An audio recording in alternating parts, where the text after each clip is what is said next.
Well. Hello, everybody. Welcome to European Open League. My name's Uncooked, and I'm joined by Puffer Bob. And today we have a hopefully pretty good matchup lined up for you. It is the winner bracket final of our minor league playoffs, which is going to be Team Nomad versus Titanium eSports Legacy. Now, Puffer Bob, how are you doing Mhm. today?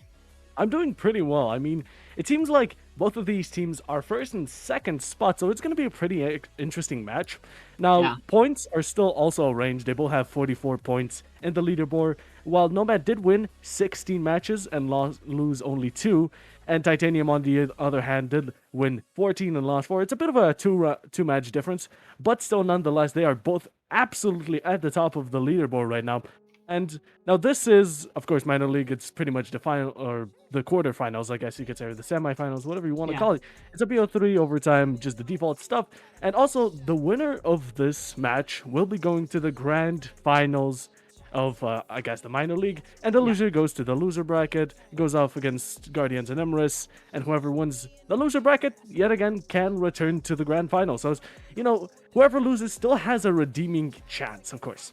Now, like we did mention the stats, they are extremely close, how it seems like. But now let's move on to the maps. So the maps we're going to be playing today do seem like three of the most default, the most used, the most common maps in esport. Exactly, snore it out, because we will be going through a whole bunch of them. We are starting with Oregon as first and second as Clubhouse, and the decider is going to be Villa. Now, how do Beautiful. you feel about these maps, Uncooked? They're very safe. I think from the team's perspective, it makes sense because Clubhouse and Oregon especially, and Villa's sort of stepping up into that more competitive limelight, so to speak.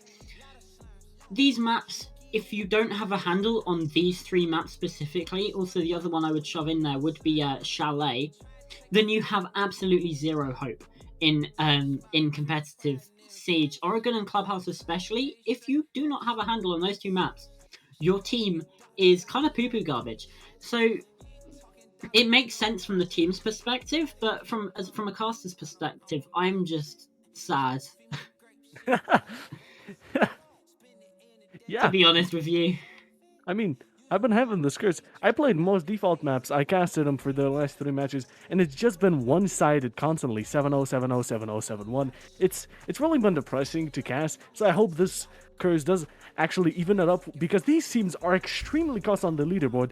And not only that, but in the past, I guess you could say, or already, they have actually faced off in qualifiers, where Yeah, Titanium did win 7-3. We don't know which map, but also in the Playday 8 of a previous season, I do believe, Nomad won both matches, one being not as close on Villa 7-2, but Oregon extremely close, and it finishing up with a good old 8-7, it seems like. Uh, yeah, but yeah, it was extremely close. yeah. Now, on all three of these maps, to be honest, I'm just gonna speculate, but I think we can already assume that the combo, the DD, the default combo, is gonna get banned, which is Thatcher and Cade. All three of these maps have extremely open, valuable sites Yeah, that they need to protect with main walls. So yeah, yeah, absolutely. And I I am just going to correct you slightly. The two games that you just mentioned, the Villa and Oregon, that was actually the best of two inside of the regular season, whereas oh yeah, obviously now we're in the playoffs. So yeah, this is fairly recent, as you mentioned. Playday 8. I think there are only 9 playdays. Oh no, yes, yeah, I think there were 9 playdays. I'm not actually entirely sure about that one, but it is fairly recent. And like you mentioned, Villa was not close, but Oregon could have gone either way. So we are just waiting for the lobby. Never mind. We're not waiting for the lobby because the lobby has started. We're inside of Oregon. Titanium eSports, they're starting out on the defense. And like you said, yes, probably Thatcher going to be banned out. And I'm just going to do some speculation here. We're either going to see a Maverick or a Hibana be the other ban. yeah. Those are my expectations. Most definitely. I mean, Hibana on, I guess, most sites here can be very useful. But starting off, we are actually, speaking of the devil, Hibana herself does get removed from the deck. So yeah, that's going to be the first attacker banned by Titanium Esports right there. Now, counting down, let's go to the second, the last attacking operator, and it's Yeah, just going there to it be, is. There it it's going to is. be Thatcher. We can Yeah. already expect a Cade in a few seconds. To be honest, you know what I'm surprised about? we did not see a Flores ban who's extremely Mm. extremely powerful, especially downstairs on elbow. But yet again, the DD, the default combo, does get banned. Cade and Thatcher out of the game instantly. First match. Now for the last one, I can assume a smoke or maybe Echo, whoever Mirror. really. Oh, Mirror. there we go. Mirror. There we go. Speak it into existence. Yeah, I was going to say either a Mirror or a Wamai or a Valkyrie, or that's sort of was my expectation just because of how strong those operators are. Obviously, we did see the Cade be banned out, and usually it is two of Kaid, Mira, and Valkyrie that do get banned. Yeah. I mean, it's either Valkyrie. She's like I've mentioned in all casts, she's absolutely blowing up in the meta because of gadget. But let's actually go on and talk about the default. Actually, not the default. The setups we have here. So first round, most of the time we'd see upstairs, but we're gonna switch it up. We're going downstairs. We're gonna play a bit more safe with smoke on elbow. We can safely assume with the Jaeger and Mute being there. We also see an alibi. Who, I mean, I've been seeing a lot of teams bring Warden with a shield, not Alibi, not Ella. So that this does actually suffice me a bit more. It does make me a bit more happier to see an operator with a bit more availability, a bit more expansion, and of course an Aruni, which is just, it's always useful to have a lady who can pretty much punch holes into walls. Yeah, no, that would be that is quite useful. Obviously, in real life, you do ask a few more questions if people can just punch through walls that easily. But in this game, it is very, very useful. So we just sort of accept it. Those hatches are going to be just are going to be reinforced as well, which means everything should be all hunky dory down on that basement site. I have just noticed that two names on Nomad are so very similar. I will probably get those confused. But yeah, so we're seeing actually LeW bring out the Ying, and also Troy is on the Capital, which is very attacker repick. We mention this every time, but it is going to continue being said. Attacker repick is so useful because you can choose these very specific operator lineups, and also we have the Dokkaebi as well, which again you don't tend to see that often. Which means that there is some creative innovation on the side of Team Nomad. They are not playing default. They are looking to get aggressive, get into the faces of Titanium. You can see more drones coming in. We've already burnt 30 seconds into the round. There's still plenty of time for Nomad to do something, but they do run the risk of starting to stall themselves out. Yeah, I mean, most definitely. But let's just hope the viewers don't mix up when we say Nomad. We actually mean the team, not the operator. Let's hope we don't Yeah. get mixed that up. But I mean, it's interesting how with most teams you see a Maverick and Ace, but here they actually put all their trust into gadgets of Capitao. Like sometimes you want to bring a secondary. If Capitao dies, you don't want to have a Maybe a backup. Buck or Zero. That would be my expectations if you're going with those tin openers. Yeah, most definitely, because they can still back you up with the gadgets, and since Kate is out of the game, hatches don't seem to be that big of a problem, but it's still pretty handy and useful to have them. Like here, Laundry Hatch would be already open, but actually the first opponent does get taken out. That's going to be an EDX by Yodo from Team Nomad. That's going to be really out of the game. It's going to be a bit of a quick clutch, and also she gets refract. Not exactly on the same operator, but it does seem the SMG-11 was put to good use. And also, we see Natrix with an absolutely nasty shot taken out the Finka. It's going to be no more heals for Team Nomad. Finn is still getting aggressive up on these tower stairs, but the Dokkaebi call will come in. Has to try and just disarm that for now. As we actually see on the right-hand side of your screen there, Natrix has been downed, and as now Future takes the drop from Meeting, he just has free entry onto the site, and Reboomer isn't aware, and now it's just 2 versus 3 as the Candelas start to come through. Finn is got to try and do something as as Natrix gets finished off by LeW. Instant refrag though. And now the calls are coming through. It could just be the fact the diffuser is left inside of Freezer. This is not very good for Team Nomad as they now have to try and reclaim this and get the plant down. Well, these two defenders just have to hold their positions. Flashbangs come through, going to be taken out by the ADS. Now Troy has the diffuser and is going to start getting that plant down on A. Future to try and get the coverage. And C4 comes out, not quite going to catch. Finn and Boba Fett, the SAS duo, not quite able to get it done for Boba Fett at least. Because now it is just Finn on the 1 versus 2 situation. Slow peaks, not quite able to get anything. The fire will come out as well. And oh no, Capital's not looking the wrong way, and Troy still gets taken down. But now Future, he's pulled back all the way to those laundry stairs, does not need to get too aggressive here, and it's just leaving Finn guessing.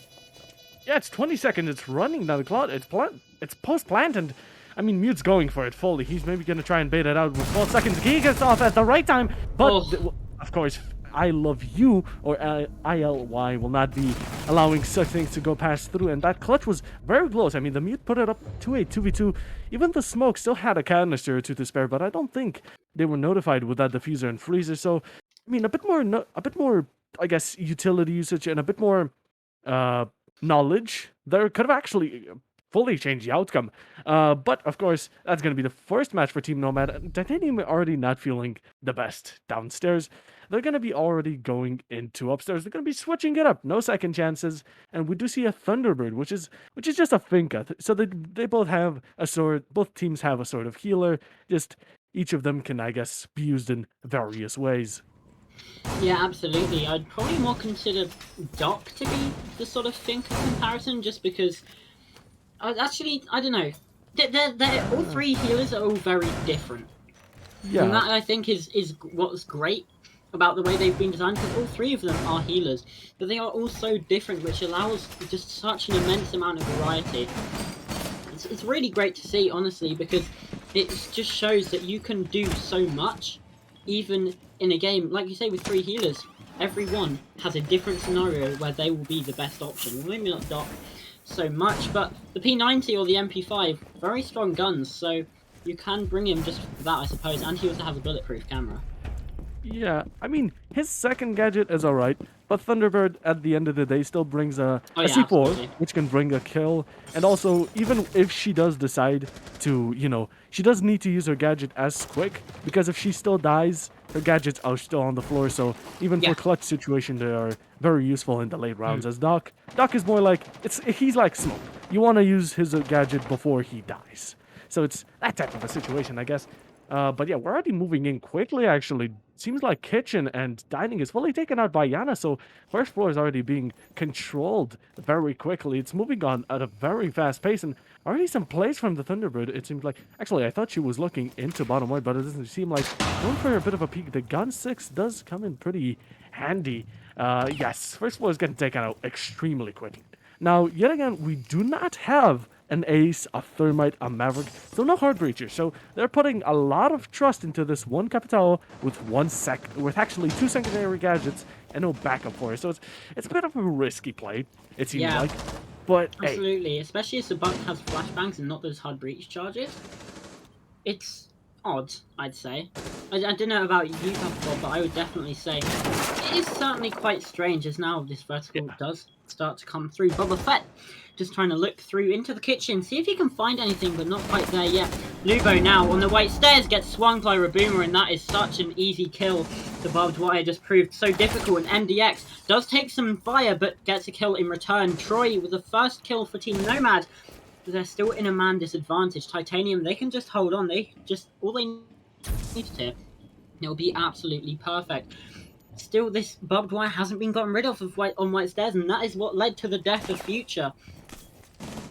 But now, either way, grenades do come through. Finn with one, and Natrix as well. Now it's just the W on the big window in 1 versus 4. I don't think he's going to be able to get anything. The Ying has an LMG, but there we go. SMG-11 will do one better, and that is going to be the first round for Titanium eSports Legacy. So they take this top 4 site in a fairly dominant fashion, I'd say. Yeah, I mean, it was 3 Candelas in a dream, but against 3 to 4 runny boys on Titanium, that will not be enough, especially with the SMG-11 in hand. It was an absolutely nasty shot multiple times by Finn, may I say. He actually almost wanted to go at a fight on big window with a Capital long range with the SMG-11, so that just says something. He's an absolute beast, it seems to be proving up until now. But yeah, they did one upstairs, so they're going to give it a second chance downstairs, and it seems like a bit of a switch. We see a Thunderbird, and not a Rooney. So they're going to switch it up a bit. They feel a bit more confident. And yet again, I'm assuming Nomad will be taking the same loadout with Hard Breach devices, and it's still strange to me because actually, yeah, can't you get Hard Breach as well? I think she do can. believe she does, but will they bring it is the question. Last time they brought Probably smokes. not. Yeah. Absolutely. Again, it's these sort of questions that have to be asked. Obviously, if you can just get a bit more Overwatch, a bit more presence on that freeze, not on Laundry even, because we saw Laundry Hatch not get opened up, that could change things. Obviously, they did still win the round here last time, but it was so very close, and they nearly lost a 2 versus 1, which means they still have stuff to improve on. They still have stuff to work on. It's not just a walk in the park. Either way, action phase is coming in, and actually we do see the W switch to those hard breach charges on the Ying, which is very good to see, as now this middle floor control is being gained incredibly quickly. Titanium, they are not giving, they're not creating any pressure.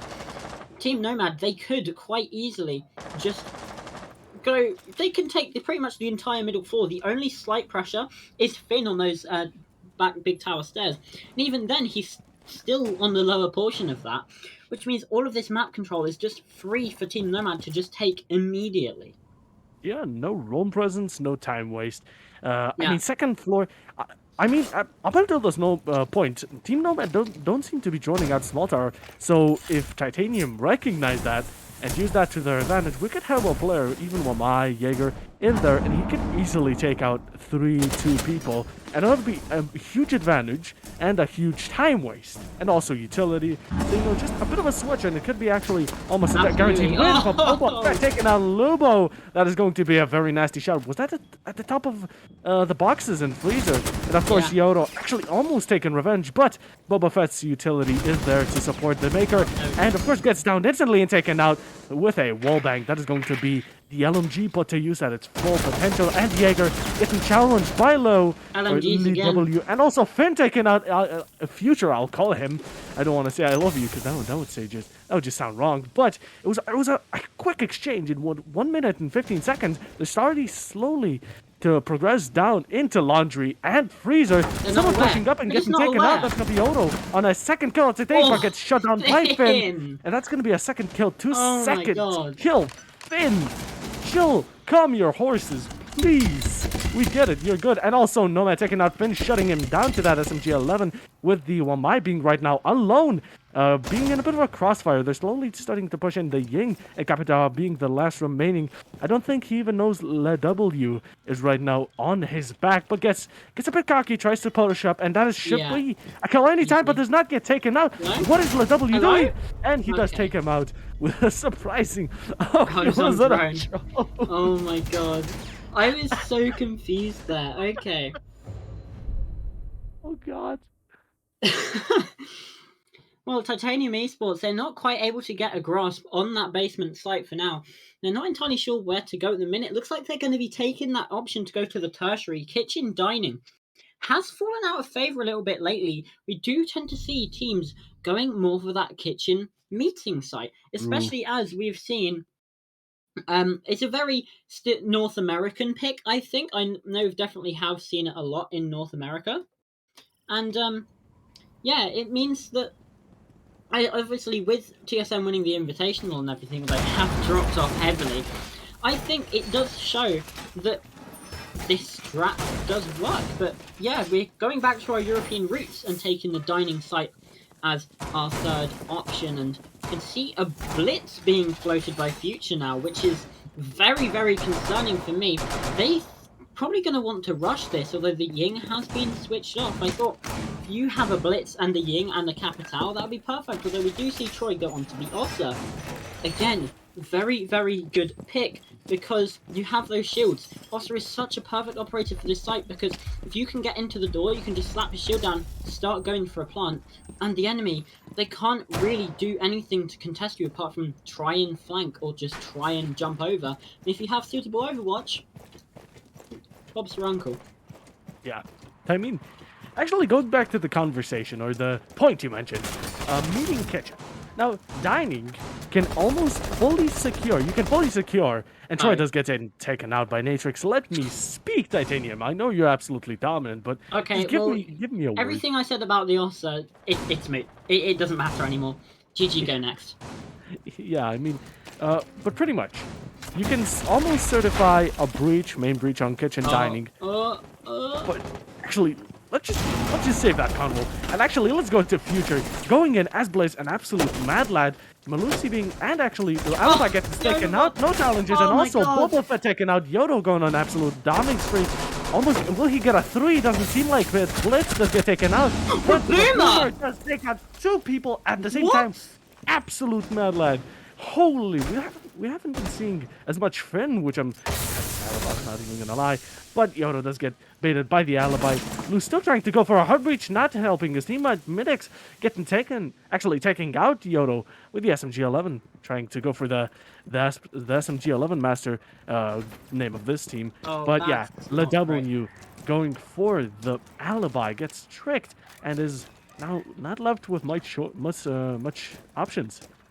Absolutely. Well, we've got about 80 seconds left. There is still time for the W to do something, but I don't think he's aware of the position, and that's going to be MDX taking the swing. The W taking the L inside of round 4, as that's going to be Titanium. They take their second round on the tertiary bomb site. They can actually go back to that top floor, which is what I'd assume they do, but then that would probably leave them on a 3-3 split, which isn't great going onto your Oregon attack. Obviously, Oregon, it does sort of float between going attack and defense-sided. It's not really too sure where to place itself at the minute, especially with the attacking meta shift that we see with attacker repick, with frags, with the frag grenades, with the LMG, with yellow pings.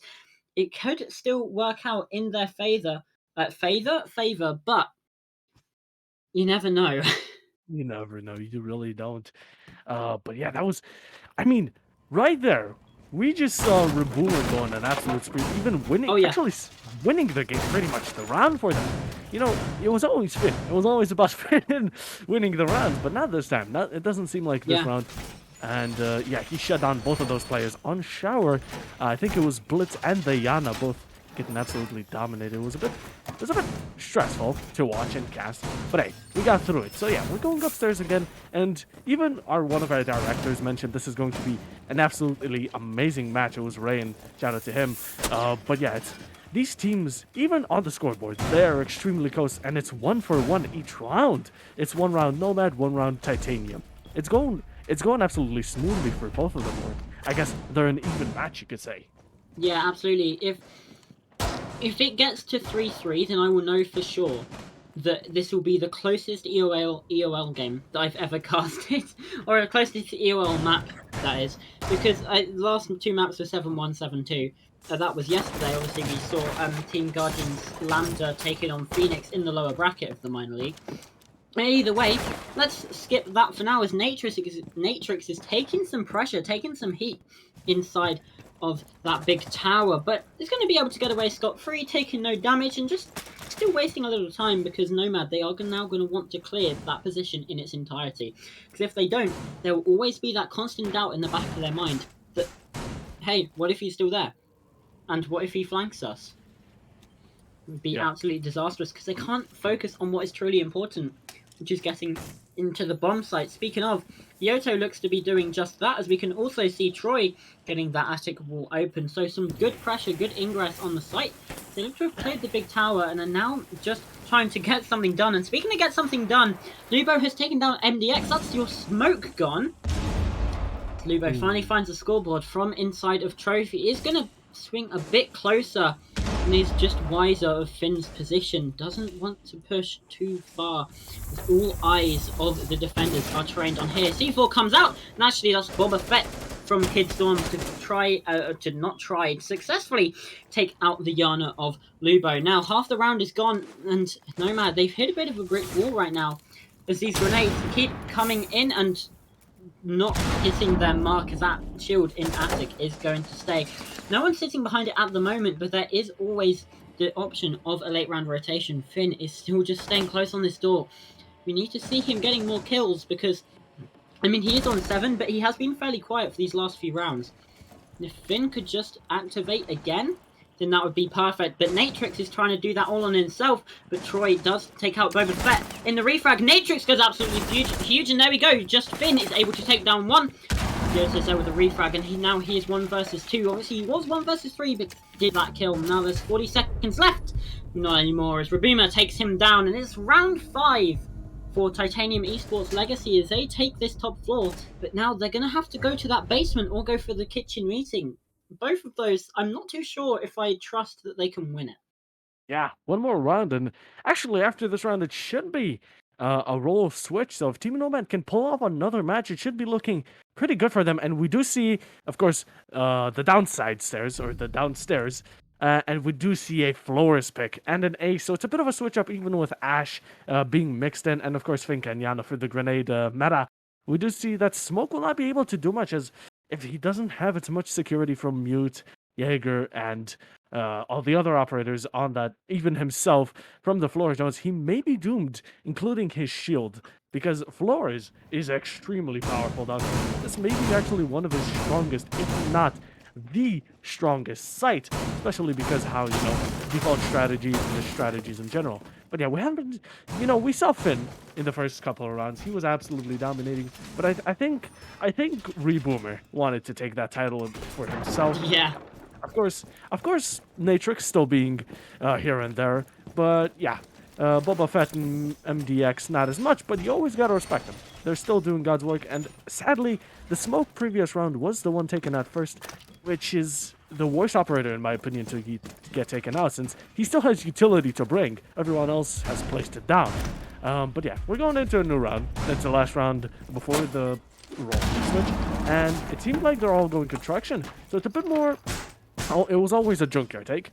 Now it's switching up to tower and construction. So yeah, let's see how that goes. Yeah, absolutely. Fairly quick pressure being applied here. You can just see, like you mentioned, it's very focused around this big tower area, but they might be aware of that position upstairs. I'm not entirely sure which player it is, but we can see Titanium, they do have a lot more drone presence. It is forcing Nomad to take a bit more time. You can see the drones heading all the way through the map. And inside of Bunker, it is going to be Future and MDX to just exchange a couple of bullets, try and take each other down, but nothing will come of it because they just get healed right back up. Future by the Finker, and MDX by the Thunderbird. And speaking of Thunderbird, there's going to be Boba Fett to take down Troy. It's the first kill of this round. As a minute has been burned out, this is not looking good for Nomad, as they do have a man disadvantage and time. While it does seem like it's quite a lot at the minute, it is dwindling. That's an aggressive angle, and speaking of aggressive, Lubo kills Natrix, probably quite aggressively considering it's with a gun, and that is a perfect bait of the Ossa, and that's going to be just Finn taken out. And there we go. Oh, Reboomer just goes for that wide swing on blue. Able to get it done. And it's actually a 4 versus 2 for Team Nomad. Titanium, they have fallen apart, as now it's just MDX and Boba Fett left. Yeah, I mean, Team Nomad's pushes are extremely fast and proficient, and even their gun skills seem to be a bit overwhelming to Titanium, but sometimes Yeah. Titanium just, they have like a bit of a switch. They can either not be at their best or absolutely become monstrous and go out at it at another different pace that even Nomad can't keep up with. But it's a 4v2, and actually Boba Fett does wallbang someone, actually Yoda to be specific, on tower, so it's going to be making it a 3v2, a bit more even, yet again, going for it seems like. And that's going to be Yana getting taken out. It's going to be a 2v2, almost. Smoke getting dropped, and Yana should be dead, and Boba Fett does finish her off. It's going to be 2v2, so it seems that switch has been turned on now. And also, actually, Future taking some HP, and Ulsa still not being at her best. HP is favored, but What a shot! Flexing on Future and taking out Le W. That is going to be a win and a comeback by this smoke. MDX, you absolute monster. What was that at the start of this round? Oh, MDX is not really fragging out. He's not. I didn't mean it like that.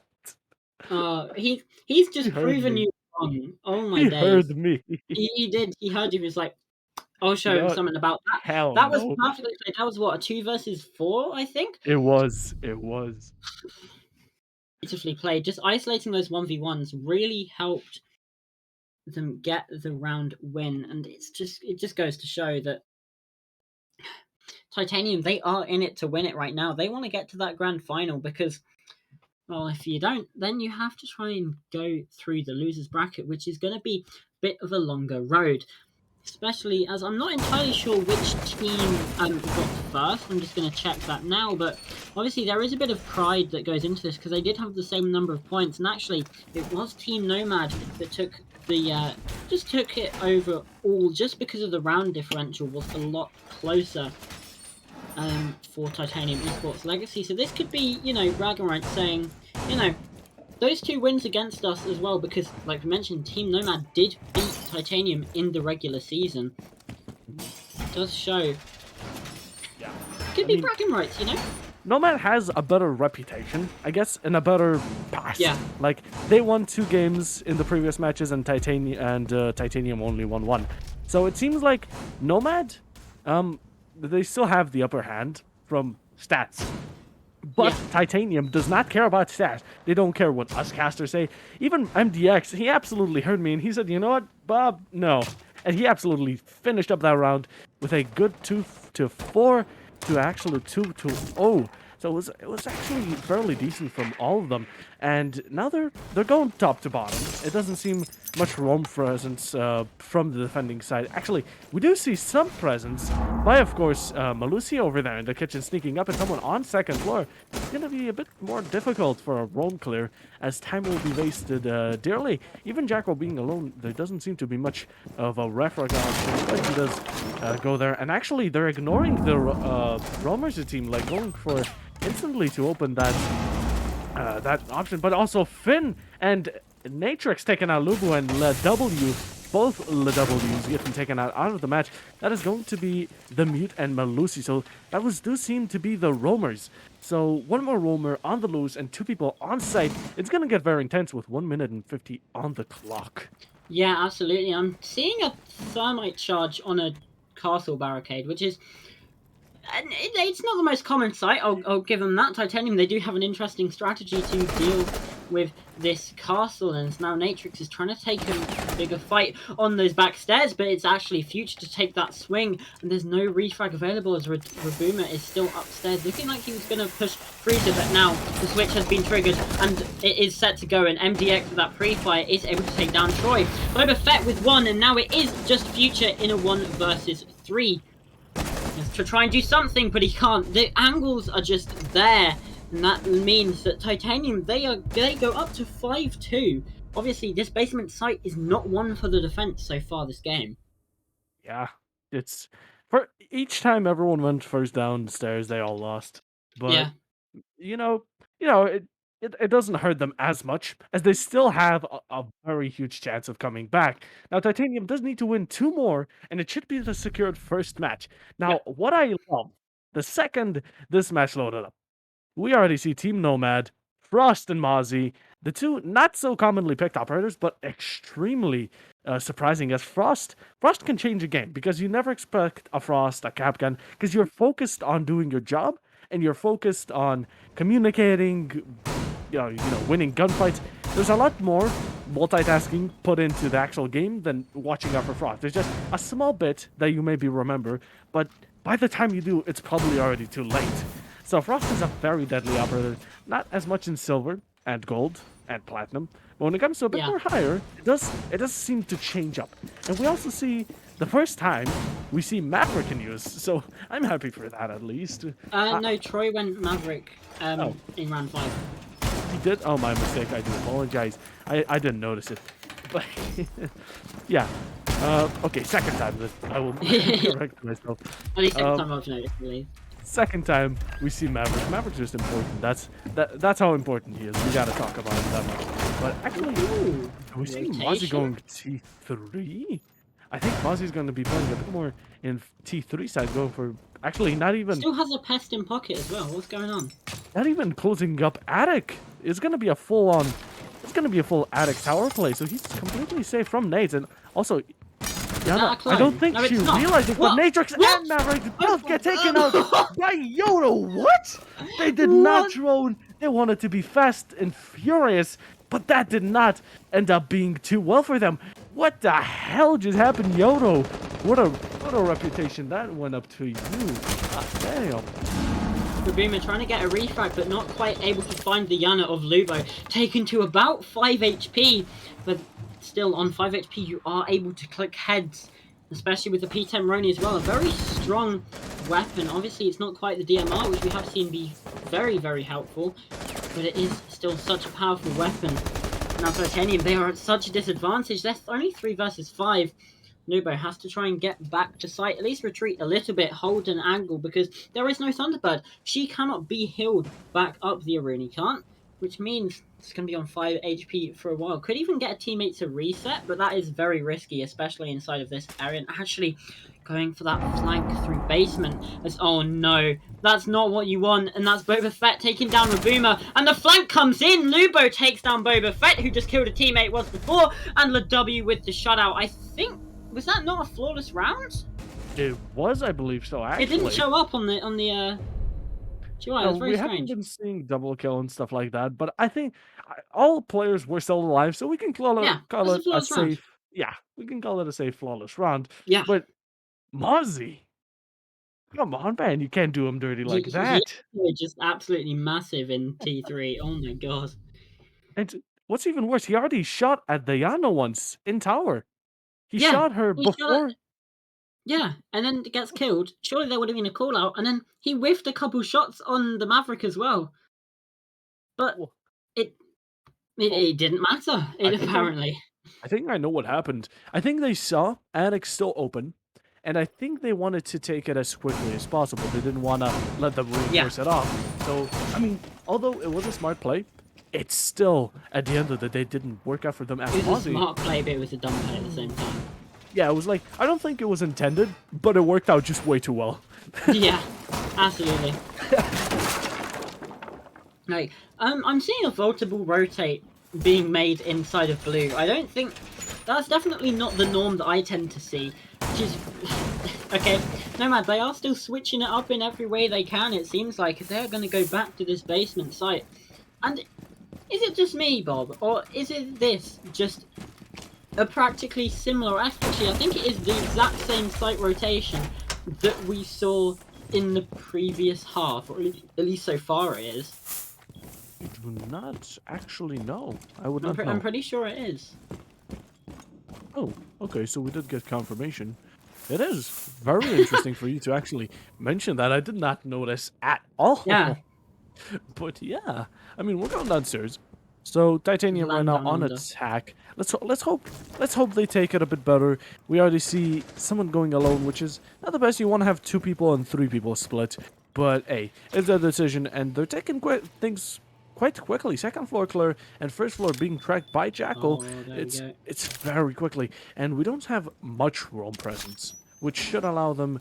It's already been almost a minute, actually 50 seconds up until this point, and second and first floor have been pretty much clear. First floor, did I say third?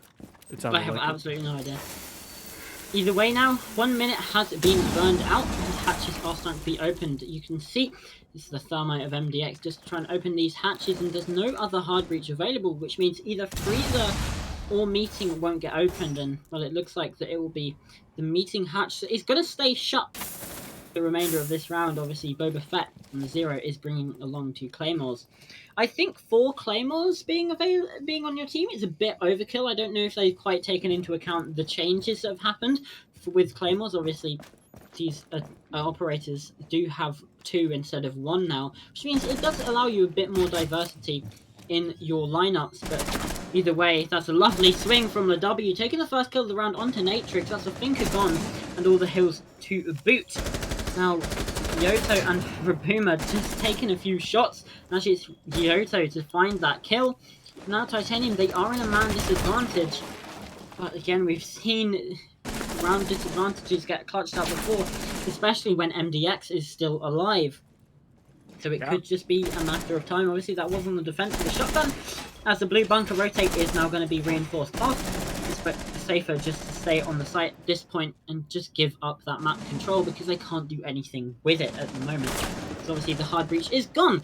Boba Fett though and MDX do take back 2 kills of their own, so now we are at an even 3-3 man count. Finn as well, nearly being able to catch out one of the swinging attack defenders. I think that was LaW. Now LaW is going to try and find MDX. Elsewhere, Boba Fett does take down Lubo, but Troy's there with a refrag onto Finn. Like we mentioned, went massive in those first 2 rounds and has kind of dropped off. And now Oh my the kills God. just all flurry for Titanium as the attackers, they take 4K. this basement bomb site as well. Yeah, 4K. Oh, Buffett. They just flurry in. That is, yeah, Boba Fett does take that one down. Now it's map point for Titanium as they are up 6-3. Nomad, they need to win these 3 rounds in a row. Obviously, we did see Titanium do that in the last half, but they have gone down to the basement again. No, they're going kitchen dining. Again, it's the exact same site rotation that we're seeing. Was that a 2v5 we saw? It was a 2v4 It was a or 3v5. It was a 3v5. It was a a 3v5. 3v5, and Yeah, it ended up with Boba Fett 4King 2v0. and, yeah, pretty much making it a 4K. So, Yes. yeah, Titanium, goddamn, Mm. they clicked yet again. They Yeah. clicked again, like we talked about it. They have that switch, they click it, and it's or flip it, and it's just they become G2, they become BDS, whatever you want to call it, really. And it was an absolute switch of sides, and we do see a bit of clash. Now, from my perspective, Clash can be an extremely strong operator, even with the super shoddy being now in her hand. She's still useful, but with teamwork, I think Clash is one of the stronger operators. People underestimate her because, you can just nade her. Well, yes, but if you're playing with a team, now that's a different story. She can be a monster. I'm just gonna pick your brains about something. Did you watch the most recent NAL play day? Obviously, the map I am gonna. I think that's probably for a skin. I'm not entirely sure. Yeah, it was a skin. We have confirmation. So, not ideal for Nomad. That's definitely not what you want when you're up against a map point. But yeah, I'm just gonna say, did you watch the TSM versus Sonics game? It was the last game of the last NEL play day. I sadly did not. Okay, because Geo got a 4K 1v2 clutch with Clash. It was, I'm pretty sure it was in the first round, which is just, yeah, it's ridiculous. Oh god. Either way, it did have the SPSMG though, but yeah, it does show you in the right hands what this operator can do. Clash with shield up as well, just going to be acting as a barrier, a moving camera essentially. You can just place wherever the hell you want it to. It's a full train. It's a full chain of just information. And also, actually, Future being ready for it, taking out nature. We had 2 drones, a Nook and an Ash, but sadly, a player does get taken out, making up for a 4v4. The skin did not matter, as Nomad does make up for it. HP may not be favored, but players sure seem to be evened out. And going back on Intel, Smoke, and of course, Troy right now being very, very protective over him. It's a bit below 2 minutes, and not much ground has been taken, which is not what you really want. It seemed like second floor is slowly being taken, but it's only been main lobby and you can thank the Clash for that, really, because you saw the Ash was just on those freezer stairs, saw the Clash attack to back away. But now this meeting wall has been opened. This is such a massive line of sight for the attackers to be able to utilize, and it does allow them entry into the bomb site. However, they're not going to take it just yet. Still just holding these angles, still just staying at the back, although another E1D does come through, and actually I think that was just able to get a bit of an angle through the drone hole, but again, nothing happening. Smoke does smoke, not just the smoke grenades. I nearly thought it said smoke the operator, but no, smoke grenades do come out. There's another E1D, and this plant should be getting secured fairly shortly. There we go, MDX was taking that swing, and there we go. Yoto is going to fall down, and Rabuma from the behind is able to take down Troy, and now it is just a super shorty left on the W, not able to take that one down, but actually Future comes in with 2 massive kills. And now Toxic Babe comes through. That is a diffuser dropped as well. Rabuma is taking a lot of damage, and Future, he's having to try and push through green here. Just green, and the Lion isn't aware. Boba Fett deck is taken down, and now it's a 1 versus 1. Rabuma, you have to try and hold on here. Future could just be saving Team Nomad from this first map defeat. 30 seconds left to go. He's trying to get this diffuser down. Is the smoke aware? Is Future aware? Just going to try and quick peek. This is now increasingly in Rabuma's favor, especially as this diffuser gets planted, and he's just going to hold back. Just going to try and hold this angle. Make sure the Future cannot get this kill or this refrag. It's going to be smoke grenade comes out. This is going to be baiting a bit of that utility, but the Claymore is there. He's going to be aware of these shots, surely, and he's looking the wrong way! Does swing over, however, nice a flick, but he's on such low HP. Rabuma just falling back again, and there we go, that's map 1. And for Titanium eSports Legacy, That was I was so hoping. close for Future, but unbelievably, Rabuma just able to clutch it out in the end. I was really hoping for that clutch. It was getting really Oh yeah, intense. no, so was It I. was a 3K in an instant. Very smart plays. And if Smoke went for that kill on that diffuser right there, or even looked the right way, it would have been a win. And another chance, I guess you could say, to actually win this match. But sadly, Raboomer not allowing so, as he has been doing actually very well this match. He's been proving us wrong time and Yeah, time over again. So has GMX from what I've seen. But yeah, we should be moving on to the second round, which, from what I remember, is going to be Clubhouse. Now, yet again, a bit of a generic map. You know, yeah. we've seen it a lot, but you know what? Maybe even Oregon right now. It's extremely generic, but it was so fun, That and was a good Oregon, to be fair. That was a very good Oregon. it was extremely intense. A lot Yeah, of plays as well, a lot of interesting moments, and these teams are so evenly matched and so incredibly good. They made Oregon, or as a player from or a caster from Talent League calls it, Boregon. They made that an actually amazing match for us to cast. So yeah, now, if Uncooked, you have nothing else to say, we should be going on to a 5-minute break. yeah, absolutely. We are gonna go. See you in a few.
Well, there we have it. It's map 1 to Titanium Esports on Oregon.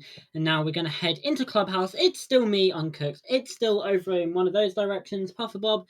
And we are going to get right into Clubhouse as soon as the players are ready, which happens to be right this second. Yeah, it's still great to be here. The last match was absolutely fantastic. I mean, we didn't see as much exchange, but we saw a lot of double kills, triple kills, quad kills. Yeah. Not an ace, sadly, but Unfortunate. it was close. It was at least close and better than nothing. Now, Clubhouse, probably the dual combo, Cade and Thatcher. And the first ban is going to be Hibana. Like before, you think maybe we'll be even seeing the same bans. Or maybe instead of the Mirror Valkyrie. But, yeah, we'll just have to wait to see. And with the last second on attack, the last attacker getting banged is going to be Finka. Not Thatcher, not Ace, not Maverick, but Finka. Now, her being in the meta does actually kind of make it a point. It does make it reasonable. It's not like a random am or a focused, I hope. And Valkyrie also, the second hot hand in the meta right now, getting taken out. And of course, we get a Yodo sad face in the chat. It does feel bad. And the last actual operator getting banned here is going to be Mira. So we don't see the combo getting banned. I'm quite surprised. I mean, better for us to watch. It's going to be Thatcher and Cade being left in the match. What a pick. Yeah, absolutely. It's definitely going to spice things up inside the Clubhouse. And yeah, most definitely. yeah. Right now, going into the first match, we're going into Baron's stage, actually. I mean, I do believe this is Team Nomad's map from what I realize, or actually what I was informed with, and we're going to be going Baron stage first, so already in an exciting match in Clubhouse. We never see this. I've seen it once in a lifetime, and even in comp, it's a huge surprise for them to go right stage, not CC, not downstairs. Even gym would be reasonable, but they do have a castle in mind, so I already see some confidence and some structure from this team. And it does seem like Bar and Stage are pretty confident with it for now. They feel loose. They're going to let loose on Titanium and show them that they are not so easy to take as they were on Oregon. So let's get some hype up for them. And we do see a Maverick, a Thatcher, an Ace. So, you know, hard breaching does seem to be verified and secure. Also an Echo and an Alibi being on right now, Team Nomad's pick. It's a very interesting loadout, of course. Also, we do see Stage, or as we call it, the second site of Bar Stage, getting reinforced fully off, so no rotation. I mean, doesn't that allow them to just run in and take it? It's going to be a bit weird to hold it, but hey, it's their decision. We're just going to have to see how it rolls. Right now, Aruni being a bit more in strip club, trying not to allow as much, map coverage to be taken so quickly. The attackers do decide to spawn all on main, and they're already inside. We see Future taking out, and Boba taking out two people. Rebu also taking out Troy. It's going to be a bit of a Odo also taking out Yoda for a refract, and Boomer taking out What? Wow. Okay. Well, now it's Future left 1 versus 2 with the TML. Already picked up 1 in that faster cluck of kills and able to take down MDX. Now it's 1 versus 1. This has been... Oof, not quite able to get the kill there onto a Boomer on that Thatcher, but is now going to be very low. Plant going down within the first minute of the round. And it is actually going to be stuck here. Future just has to try and swing round. Not quite able to get those kills. Does have the deployable shield for cover. And is constantly red pinged. And it's the kill! And that's a 1 versus 2 clutch for Future to take the first round. And it's going to be the first round for Team Nomad here on Clubhouse. What a round we saw coming out. It was a successful rush. And then a successful clutch at the end of it. Absolutely what we love to see here on Bar Stage.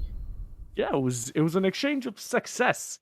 And of course, you gotta love it. God damn.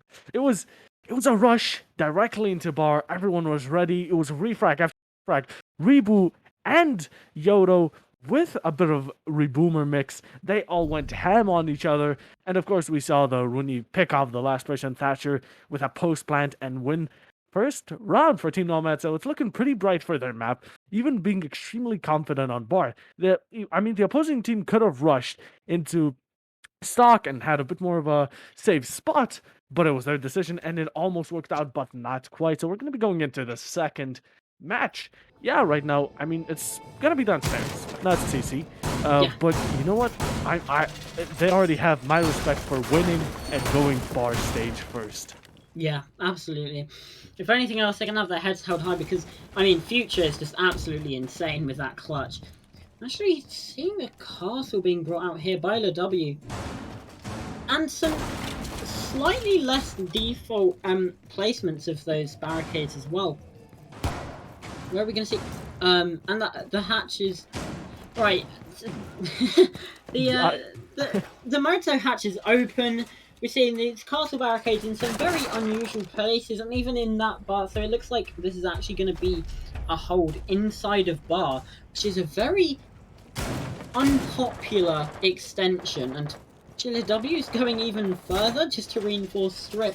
I'm so confused right now. I mean, I'm not confused as much as I am intrigued by this, because it does show that they want to have this heavy off-site pressure, although it does leave them a little bit low of numbers on the site. If the attackers of Titanium know this, which, well, apparently they don't, as Yota's able to take down Raboomer, that's the diffuser going down as well. Well, I was going to say they could just hit the tunnel and it would be all fandawi-dozy for them, but they're not, and it's playing out not great. It's playing out terribly. With a drone or two, it would have actually been a different outcome, and Yodo actually being almost taken out. But it's sad that Thatcher was taken out, but we don't see Cade in the presence of the defense, so Thatcher won't be such a loss. And we also see actually Zero, the absolute champ right now, going directly into second, but it is barricaded, and Yodo is securing it with a slither of HP. It is going to be, it's barely been a minute, and it's already happening very slowly. We also see Sledge right now on the hatch, extremely aggressive. It's spread out. Even the attackers and defenders are all spread out from each side. Sledge playing vertical, not having a clue. LW is right now waiting for him with the UMP 45 to take his head off as soon as he comes out of kitchen. It's a bit of a spread push, but MDX is still trying to be on the lookout, I guess. Going out of kitchen, maybe. It doesn't seem like it, but Lou does fall, or LW does fall for the Shaiko peak, as they call it, and it doesn't seem to be looking too bright. Yeah. Well, Finn, it's sort of calmed down a little bit inside of this mid-round. Finn is obviously still only about 50 HP. Yoto is very low as well. No Thunderbird, like we mentioned again, which means there is no healing because there's also no dock, and actually attackers won't be able to get any healing at all because Finka has been banned out. Natrix, so does finally take down Yoto, and it is a 4 versus 4, but Lubo rotates around, able to drop down the moto hatch as well, get scot-free back to site. The coverage is just not quite there from Boba Fett and the rest of Titanium eSports Legacy. Now the strip player, LW, is still being watched, and you can hear the clone come in now, but actually it was a fake, it was a bait, which means LW could be tricked out here. And actually, no, still going to take those shots anyway. And still going to try and take the gunfight. Boba Fett is there to take him down. And now equal man count again, 3 versus 3, as Natrix has taken the drop from Kitchen and is in the middle of the site. Future does have that kill, though, and the planter has been killed. That's Lubo with the kill, and Troy closes it out. So what we thought was going to be possibly a very close round, all the kills in the end went to Team Nomad. I do apologize, but what is happening right now? We saw it was 25 seconds left, and there was a fight in strip club.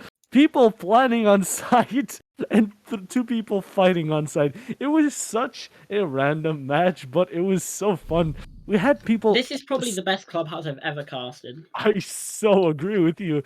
We had 3 people offsite, completely spread around, and so did the attackers. The attackers went into 1v1s. Like this sort of honorable match, and they just wanted to see who has the better gunfight. And of course, Yana did prove to outgun, but of course, Nomad did actually defend and deny the post plant. So yeah, second one, and it seems to be flawless winning right now. And right now going into gym. They're going to be playing it a bit more safe, and we've been seeing Castle each round with a Frost combination. This time, it's going to be a bit of a cheeky play, as we always love to see it.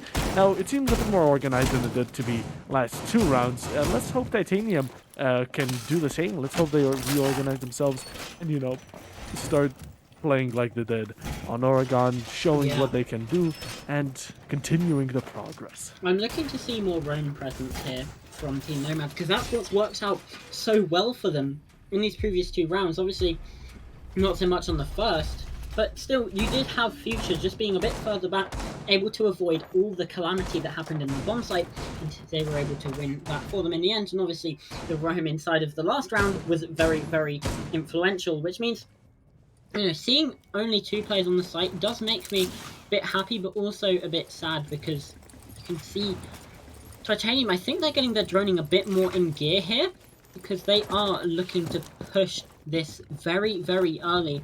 And that means that the pressure inside the CCTV that Nomad are bringing out is going to have to be taken and reined in.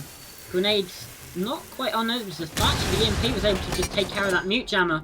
But Natrix takes a lot of smoke from that CCTV side. Not quite able to find anything though, but this entire angle has been locked off, as we can see MDX as well, just removing the rotations through construction, which means these CCTV players are going to be completely cut off from the rest of their team.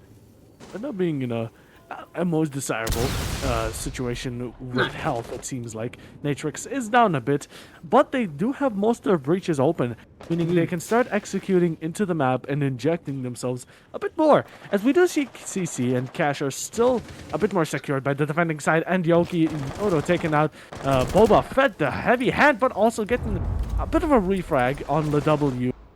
And also Finn taking out Troy. He's back. He's back. The switch, it worked. Yeah, still, actually, a lot of roam presence. No one is on currently. Completely empty. Yeah, not even Logi being taken, and so is Cash. Diffuse is in CCTV.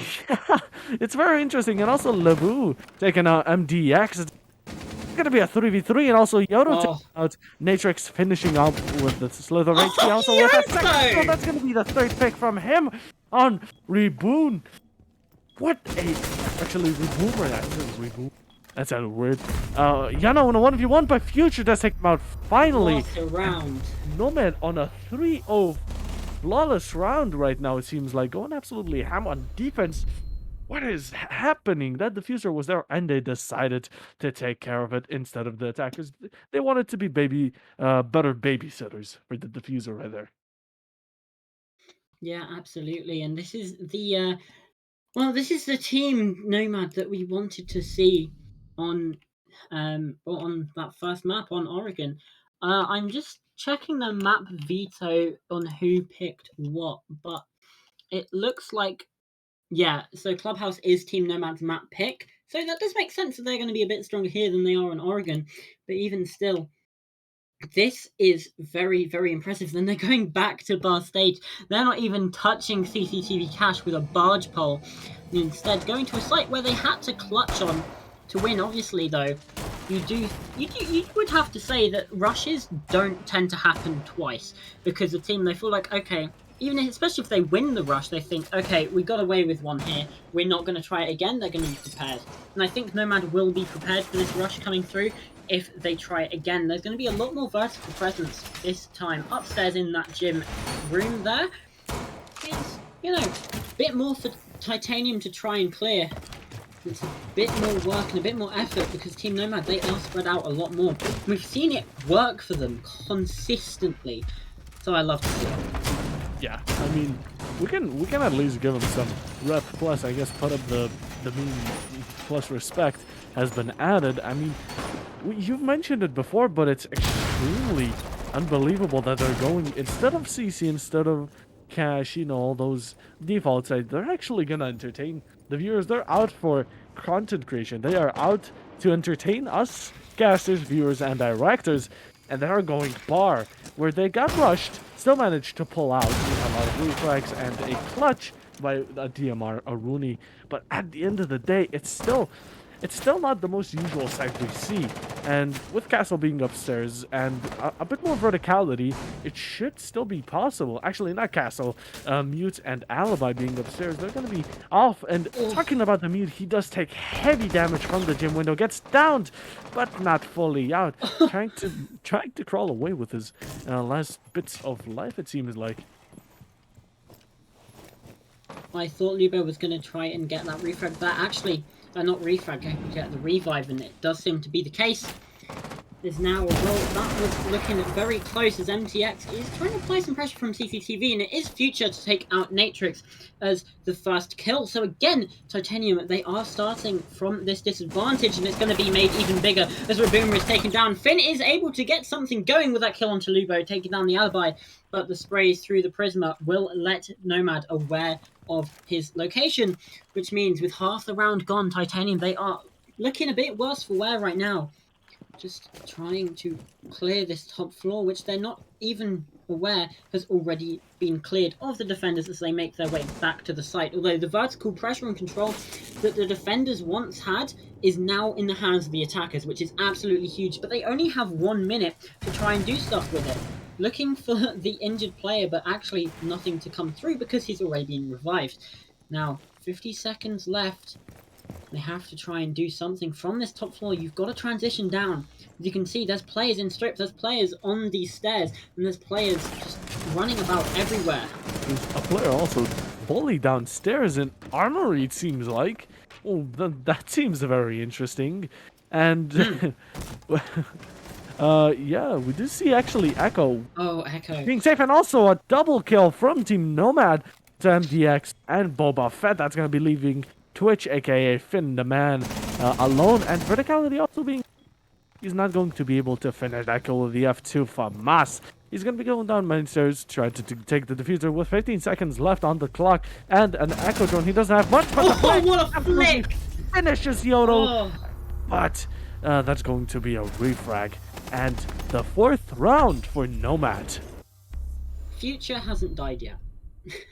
Just wanted to point that out. He is 7-0 right now inside of 4 rounds. Nomad are just absolutely dominant inside the clubhouse right now, and we're on course for a flawless game. Obviously, we don't want to try and cast a curse here, which I probably just have.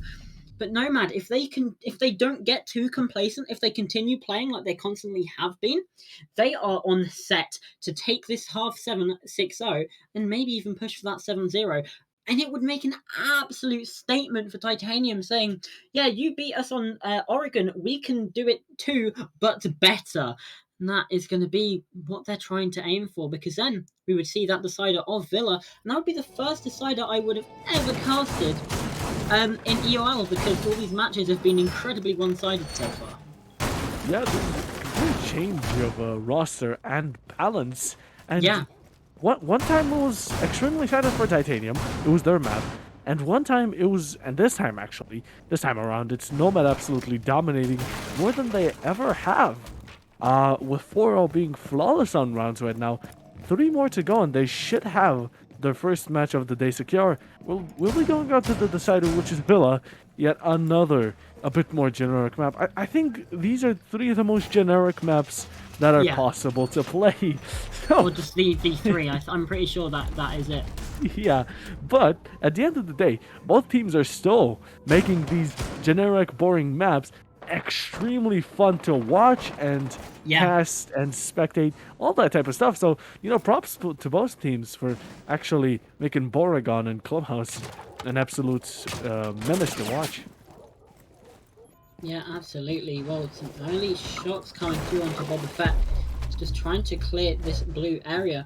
It's not quite able to come through, as we can also see other areas of the map being probed by Titanium, specifically the CCTV area. And if Future goes for that peak, it could end up very poorly, but Raboomer is not quite able to get those kills.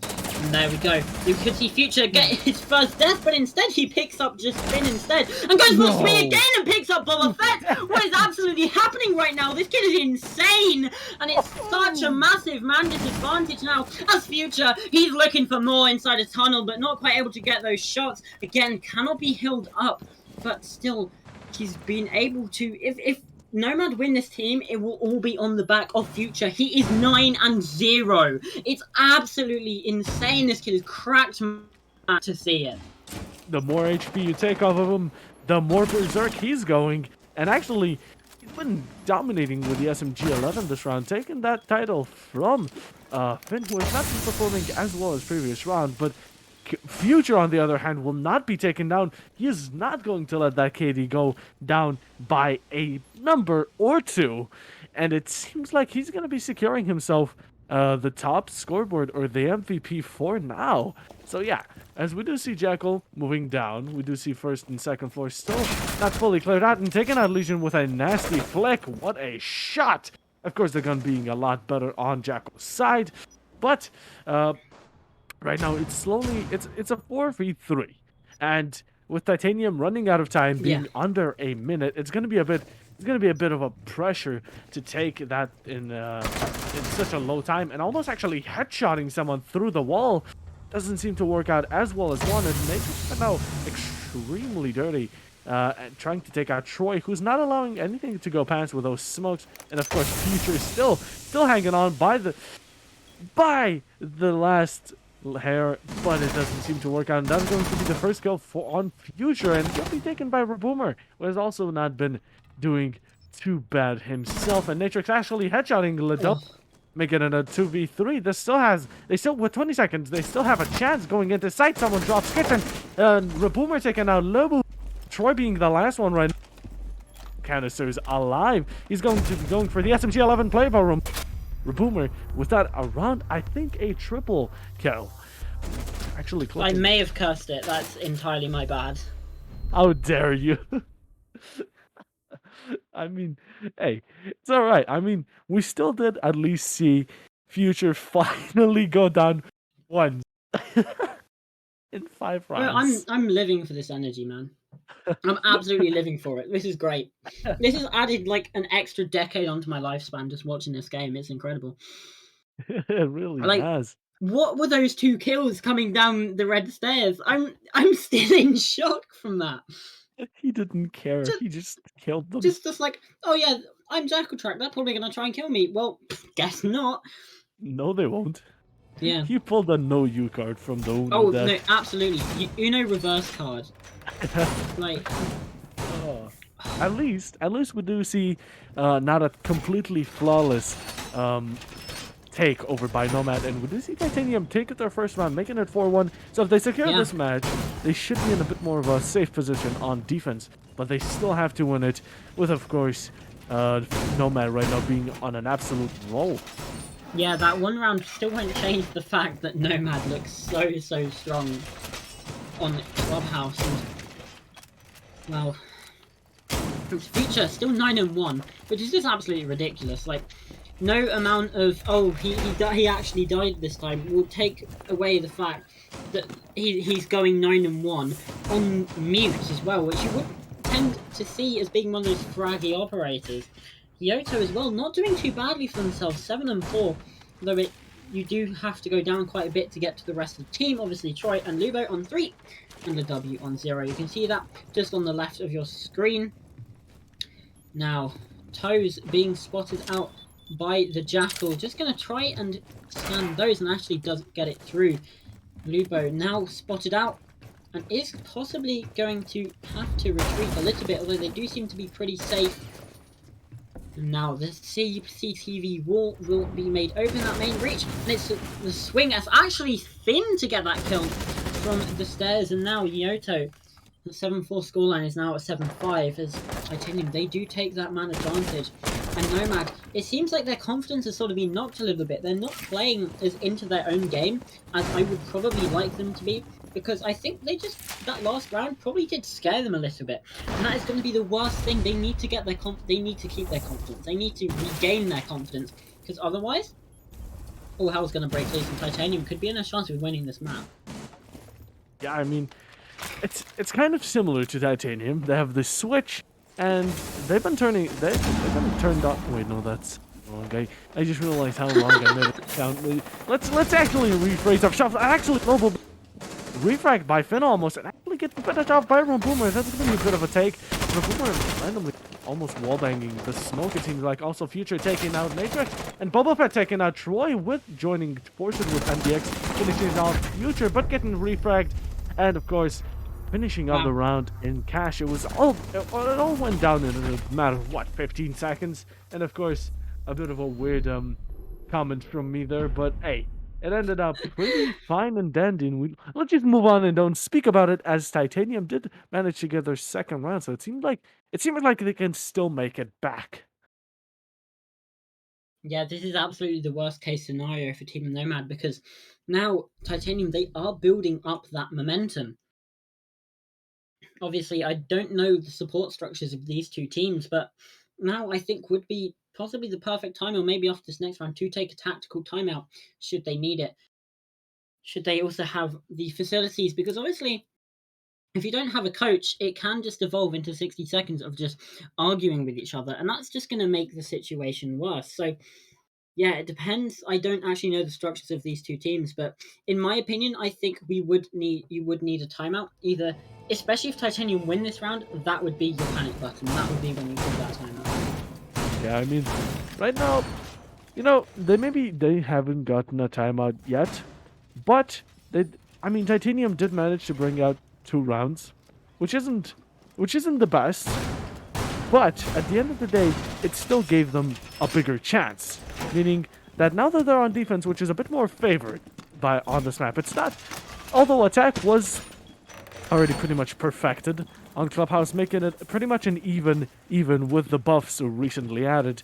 But defense can still be a bit more favored on Clubhouse on how it's structured, how it plays well. So, maybe Titanium does feel a bit more safe here, and, they'll just take it like they did before and start going ham at it. And we'll also see MDX right now going for a spawn pick, almost succeeding, but getting taken some HP off it, as, of course, putting down some barbed wire in style going out, and also probably getting his HP back by the Thunderbird, as we see. And also Maverick It's an upside down smiley face. yeah, I was gonna say he left us a message. Look at it. Hello. He doesn't seem to be too happy about the previous 2 rounds, but hey, he's not too sad, I guess you could say, with Yeah, how the outcome. just neutral. Yeah, it's just Yeah, it is how it is. it is what it is. Well, either way, obviously this defense, as I mentioned about, the the inconsistency with support structures in Tier 4, you do tend to see defense taking a bit of a heavier precedent than you would in your Tier 1 leagues, just because of how favoured it is. And then even if when you go down into ranked, it becomes even more favoured, just because of how, with your attacks, you need to counteract the defense. Whereas with defense, you can just bring your own thing. You don't really need to counteract the attack because you're the one that sets the pace of the round in that sense. Either way, explosives will come out. Pardon me, that's Rabuma's C4 being used, and actually very nearly Rabuma getting taken down himself, but it's actually Boba Fett who will be the first death. Yoto taking down that one. Rabuma, though, with the refrag onto Lubo, so now this position is a bit less secure for Yoto, as they are the only player inside of blue. Troy, however, is able to claim one back, regaining the man advantage for Team Nomad as they head into the second half of the round. Boomer is still watching, but not quite able to take the kill. So he's going to get down to Nyoto with the finish. It's now 2 versus 4 for Titanium. They've just got to hold on with 1 minute left to go. There's still tons of time for Nomad to do something, especially with that C4 from Joy. That is going to make it all the better. Natrix is able to find one, but still 1 versus 3. Has to try and do something, and it does not look likely. I'm going to be completely honest with you, Bob. Yeah, I mean, he's in a 1v3 with post plant, so he has about 20 seconds right now, or about 30 seconds, let's say, to actually finish off 3 players who are cross-holding him, and he looks away at the wrong time, and that is going to be a finish, and Nomad is starting to slowly pull it back. They're starting to reel in the victory, and that is going to be actually close, 1 round away from match point. I was Debated. Yeah, it was saying round 8 for a while, so I was already expecting it to say match point. But yeah, reeling in the match point 1 round away, and they should be done for this one. Now, Villa, we don't have much background on how these teams play Villa. Oh, Uh, actually. Do I'm we? about to spit some facts. Last time Oh, on Villa in this current season in that best of two, it was the first map. I'm not too sure which team picked it, but it was that first map, and Team Nomad took it 7-2. oh, Pretty oh. definitive, I would say, and that seems to be a fairly recent result as well, which means, obviously, Titanium, they could have worked on that map, especially if you know that this team is going to be a strong Villa team, at least you would think with that 7-2 scoreline. They clearly must have worked on it, because otherwise, why would you let it slip through this ban phase? Yeah, I mean, it seems like they do have a bit of confidence on it, so we'll probably be seeing some sort of, I guess, reincarnation to the clubhouse match. But nonetheless, we do see yet again a bit more. Have we seen actually Nomad before go CCTV once? They No, did not, they didn't. and that's pretty respectable. I think Titanium is going to be going for a same result. I mean, it's kind of reasonable. Even with Cade, you still can't deny a Thatcher, which you can Cade trick it, you can Bandit trick it, but it's not going to be very good for your team, as you do have to switch off a lot of operators just to get that wall safely secure, and then you have the CC window, grenades from below. It's just way too much work and way too much things to um, carry on your shoulders, so it doesn't seem worth it at the end of the day. No, absolutely not. Well, this could potentially be, like we've been saying, map point for Team Nomad to try and keep the hopes alive and to take us to Villa. Future is going to be taking a bit of damage first off, as the Proxim alarm will be ringing out. At least let Titanium aware of the position of these attackers, or at least some of them. The Yana Gate does come through. The Yana Gate, that was a jumble. The clone will take down the Surrey Gate. That's the Arunis, and now that breach is being opened. It could possibly be tricked, but actually no, none of these operators have the... okay, MDX trying to get very aggressive. That just froze my brains for a second, and it's not going to work out. And now these angles are being watched, and Raboomer is not aware. That's Lubo, not quite able to confirm that kill. He's actually going to be revived by a teammate, but still just a hair away from death. But here we go. Construction is in the control of Titanium. Not Titanium, Team Nomad even. With half the round to go, this is a very good time span to start to try and put some pressure on the site directly. Yeah, I mean, Reboomer was actually seconds away, if not even inches, to dying. And of course, talking about death, we do see two players being taken out of the match. He goes. Reboomer, who was close enough, but death does claim him. And Troy also being the Thatcher of the team. They are both taken out, picked off the board. And also, we see Lebu getting taken out by Natrix. And I thought for a second that the Rooney was an attacker. So I was like, why are Malusi and Rooney looking at each other? But talking about Rooney, she does get taken out by LeW, who is going to be claiming the life back, and that is going to be a man advantage on Team Nomad side, making it a 3v1 for right now. Finn, will he be able to show that, I guess, that confidence and strength he did in the previous matches, looking away at the most possibly wrong time, and of course Yodo finishing him off, and that is going to be match point. They're going to be moving on to match point right now. That's very dangerous for Titanium. Yeah, they have been schooled here so far on Clubhouse. And there we go, Titanium eSports. Oh, geez, sorry, you can take. Yeah, Titanium eSports in a very bad situation with only 2 rounds won on their hand. Timeout. There we go. That's what I was trying to say before I started dying. Oh yeah. my god. I said earlier this game has added 10 years from my life. Apparently, it's just removed about 50. Oh my god. Well, either way, timeout is being called from Titanium. Yeah, no, I'm fine. If I die, I don't know. I was trying to think of something funny, but it didn't come. Pardon? Can I get your PC? No. Oh, why not? Don't you live in like Slovenia? Yeah. The import charges would be too much, bro. Damn it. Bro, this is the true consequences of Brexit, is that Papa Bob cannot get my PC if I die during this cast. Man. Why didn't the government think about this? Honestly, I can't believe they didn't think of this really, really specific and unforeseeable circumstance. Anyway, for this risk getting too political, yes, it's round 9. And Team Nomad, they are, like we've been saying, on their map point. And that would take us to Villa. They just have to successfully attack this basement site. I think we've seen them do it once before.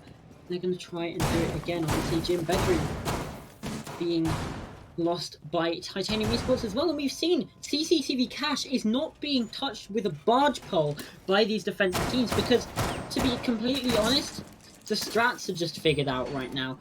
Yeah. CCTV, it's just so easy to attack because... Overrated. Yeah, it has, honestly, because it was the primary site, it did just get figured out by every single team, and it's now slipped back to even behind bar stage in terms of the preference for these teams, which is really, really surprising because this did used to be the primary site about 3-6 months ago. Yeah, I mean, CC was and used to be our most known common champion, as we can call it. But now, now it's left in the dust, and now bar stage are gonna be the most. I hope. I can only hope for that to happen. But moving on to the match, it's been 30 seconds already, and they're slowly starting to get into map control. Second floor doesn't seem to be taken as much, and we already have a bit of a stage fight going on as Yana does move up and taking out lounge teams like Garrett is also clear. Taking out the main cameras, going into blue slowly. It's going to be a very fast-paced take. It seems like maybe she'll be in a gunfight in a matter of seconds, but we'll have to just see. And yeah, we don't have much roam presence from Titanium. They're trying to play it safe. They really are playing it extremely safe. Yeah, absolutely. And, well, as these hatches do start to get opened up, Nomad, they have recognized that there is absolutely no roam presence, which means they're able to get this so quickly, this map control. And it is just putting them in such a good position to be able to take this round and take Clubhouse 7-2. But again, we're not there yet. We do need to see them win this round. But ADSs do come out. And that is going to be Kitchen Hatch starting to be opened up. Is there some denial? Yes, there is. No, wait a second.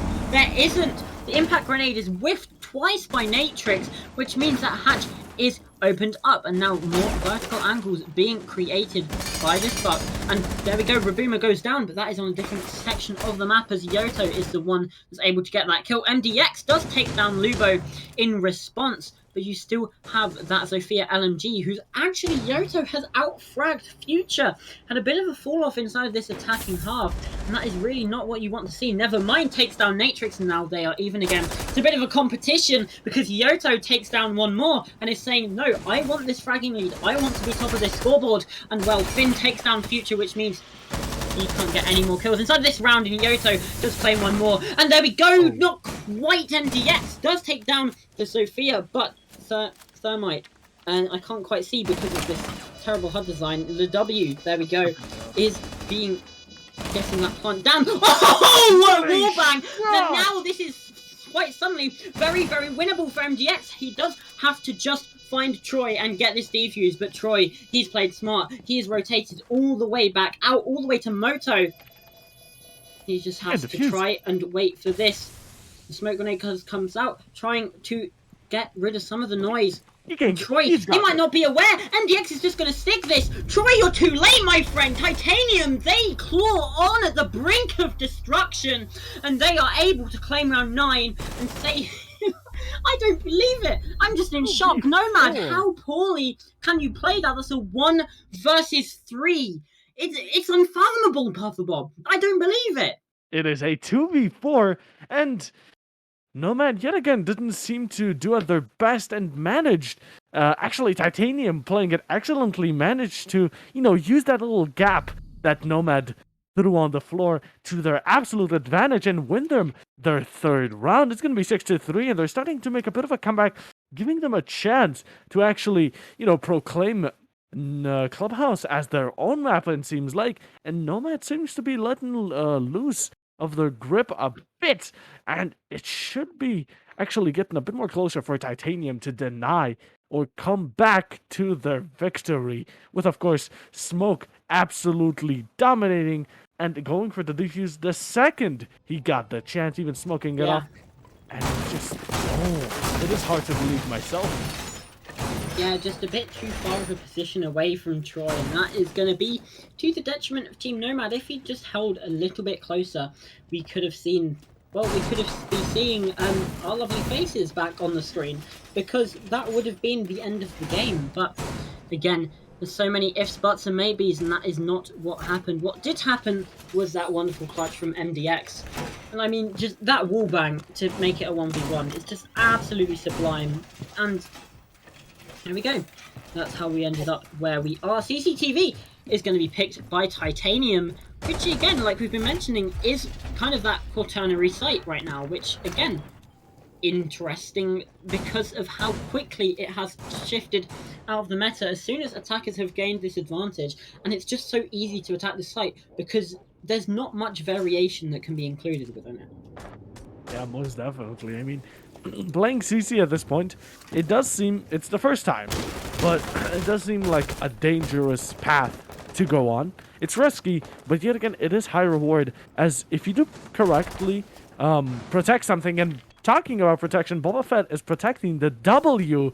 We're taking out the top, actually the hot hand of the team, Yodo, with 13-8 and 7 assists. He is going to be taken out, and that's not going to be much more frags for him this round. Future having a chance to catch up with him. It's going to be also Boba Fett, the hot hand of the previous match, taking out this one. And also Boba Fett does get shut down by Lubu, but right before that, MDX uses the SMG-11 to shut down Troy. Top red being contested. Also right now, main breach and construction both being under heavy pressure. It seems like Team Nomad is they have pressure, but they can't seem to execute, as Titanium is just holding off way too well, and still Smoke. 2 smoke canisters are still in the play. There's going to be nades dropping on Smoke. He already knows it, backing down, securing his life. He's going to be going for a bit of a spray fire on the construction door. Yeah, Grenade not quite able to claim a kill there. As Nomad, they have stalled out in a massive way right now. And Titanium are just able to hold them back, but not able to hold Lubo back from taking down the takedown Finn as well. That's 3 kills inside of this round, and he's looking to make it his and make this round for Team Nomad. As now, Nomad, they have found themselves in that man advantage. It is just MDX with a very cheeky angle, and Natrix with a slightly less cheeky angle to try and hold this out. And angles are being watched. Future is trying to get some Overwatch, but Natrix is going to fall back, take some of that HP, and Lubo from the balcony, looking to try and get something done. Drone is destroyed, however. There's some mute jammers come through as well. Here comes the breach. Natrix is having to fall back. This does allow Nomad free access to that A-bomb site, if not for the oversight of MDX. As now Future looks to be pushing up Garage, but the W is falling from Natrix, and now it's Future 1 versus 2. Does take down Natrix, who just does take down MDX, who just went in a massive way with 2 massive kills. Now Future is on this, his position is known. Look at this, Natrix not quite able to get that kill. They're both on so low HP. 1 bullet will do it, but the swing comes in. The time is too low, and that's Natrix. Another impressive kill. And Titanium, they have just clawed to this. They have just edging themselves back into this game. Nomad, you need to try and stop this because you're on match point again, but can you get it done? I don't know if they can. They seem to be such a momentum-based team, and as soon as it comes against them, they just fall to pieces, and here we go. This is the timeout that we are going to be seeing. Finally, they take this because they need to get something done. The timeout has worked wonders for Titanium, and Nomad, they need to try and get something back onto Gym Bedroom, which is a site that they have previously won, I think. Titanium flipped that switch yet again, winning them their 4th round, and they are just getting closer and closer into that clutch. It's the worse of a situation they are. It seems like the stronger they are. See, even Finn and Boba Fett sometimes, the worse of a situation they are, they always manage to get back into the game. It was absolutely dominant and disgusting how well played that was, and extremely well finished by the Thunderbird there at the end. Natrix with a clutch. They still have a huge chance, which is just rising and rising like a volcano. And it's getting closer and closer by each second to their W, it seems like. And the tactical timeout, Nomad does need to go over things. They need to focus on winning one last round, because if they don't, it will be a bit of accumulation and a total golden platinum, even W for titanium. And of course, they're going into gym and bedroom, so it's a bit more of a safe spot. Not CC as much, but a lot of confidence being boosted into them, as now they're starting to believe in themselves a lot more, as they do have a huge chance. 2 rounds, and they should be going into overtime. Yeah, that is a scary prospect, because they were, what, 6-3 up, 6-2 up, and it has just slipped away from them, which, again, you never want to see that. This is looking to be a very close game. Very close map even, and you're looking to people like the W to just step up that little bit more, because look, they are going negative. Troy as well, 6-6. Obviously, it has been all on the back of Lubo, Future, and Yoto so far. You are looking for those other members of the team to step up, because if they do, the Nomad, they are terrifying when every single player is activated. Yeah, I mean, right now I'm clenching my butt cheeks. I'm gonna be completely honest with you. It is extremely dominant for Team Nomad, but esports of Titanium esports is not going down without a fight. That's their name now. It's not Titanium. No, it's just esports. You know what? Yeah. They just own Perfect. esports now. Yeah, but Titanium right now, you know, it's all or nothing. That made me jump. Jesus Lord. It was a jump scare. Oh my god, great. I've started standing up to cast now as well, and honestly, it's a different energy. I'm going to tell you that. MDX, well, he's got a different energy as well. Takes down Lubo and takes the W to such low HP as well. Again, never ideal. The HUD's still showing 2 exothermics, which is okay. No, it's showing 1 now. There we go. It's all fixed. But yeah, man, advantage again for Titanium. They are still making themselves known here. Grenades are going to come through, but it's not going to be found. ADS is just being able to take that one out. And why not just use the EMP to begin with? We will never know, as now this breach could be getting opened, and Natrix though is up these red stairs looking to try and cause some carnage, but actually it is on the construction side that things happen. Yoto is able to take down 1, but they're not aware of this position. Natrix is able to take down the W, but now the call should there. Not quite getting the refrag, as Rabuma does take down Future, and again it's all falling apart. Troy with a pistol actually does take Natrix, but it's still man advantage, as MDX is still getting very, very aggressive. And look how much time is left. There's only 70 seconds. MDX, we've seen him do magical things with the SMG-11 before. Can he do it again? Yoto as well, not quite taking out Rabuma, is aware of this other pressure from the other side as well. So it's going to be Finn looking to take that rotation. Troy as well does take the swing round, but against the shotgun it's not advisable. And again, more swings coming through. MDX is just wasting so much time here inside a cache. For there's only 45 seconds, Bob. This could be round 12. We could be one close to overtime. And yes, there it is. That's defuse it down as well, but not quite the kill. Yoto claims that one, 15-8. But is there time? I think there is still time to get that reclaim if he is able to get the kill onto Finn, but no! We're going to round 12. We are 1 round away from overtime on a map that should have been Nomads right from pretty much the midway point. This is absolutely, may I say, this is just something new. It was a 6-2 from or 6-3 and a 4-2 at the start before the role switch. And it is starting to switch around for Team Titanium, as they are bringing out their best, as they went from 6-3 or 6-2 to all the way to 6-5. And if they win this, they still have a huge chance to come up with a W, maybe even finishing with a 2-0 for today, not even needing us to go into a 3-0, as they're absolutely dominating for the past few rounds. I mean, at the end, their Team Nomad was running out of time, and MDX was absolutely showing them their home. That cache, one room, was his house. He was defending it like, I guess, like an animal. But yeah, what a play! He was, I guess, the MVP of the match, you could say. He's proving me wrong again. I said he may not have been doing the best with kills last time, but he is 8-8 and clutching up rounds one after another. It is Yeah, absolutely absolutely. dominant. This is a scary part for Team Nomad because when they go into this overtime, it is going to be Titanium that are coming in with this momentum. Obviously, they could be, if they win this round, they would have won 4 rounds in a row, which is practically identical to the start we saw Nomad have.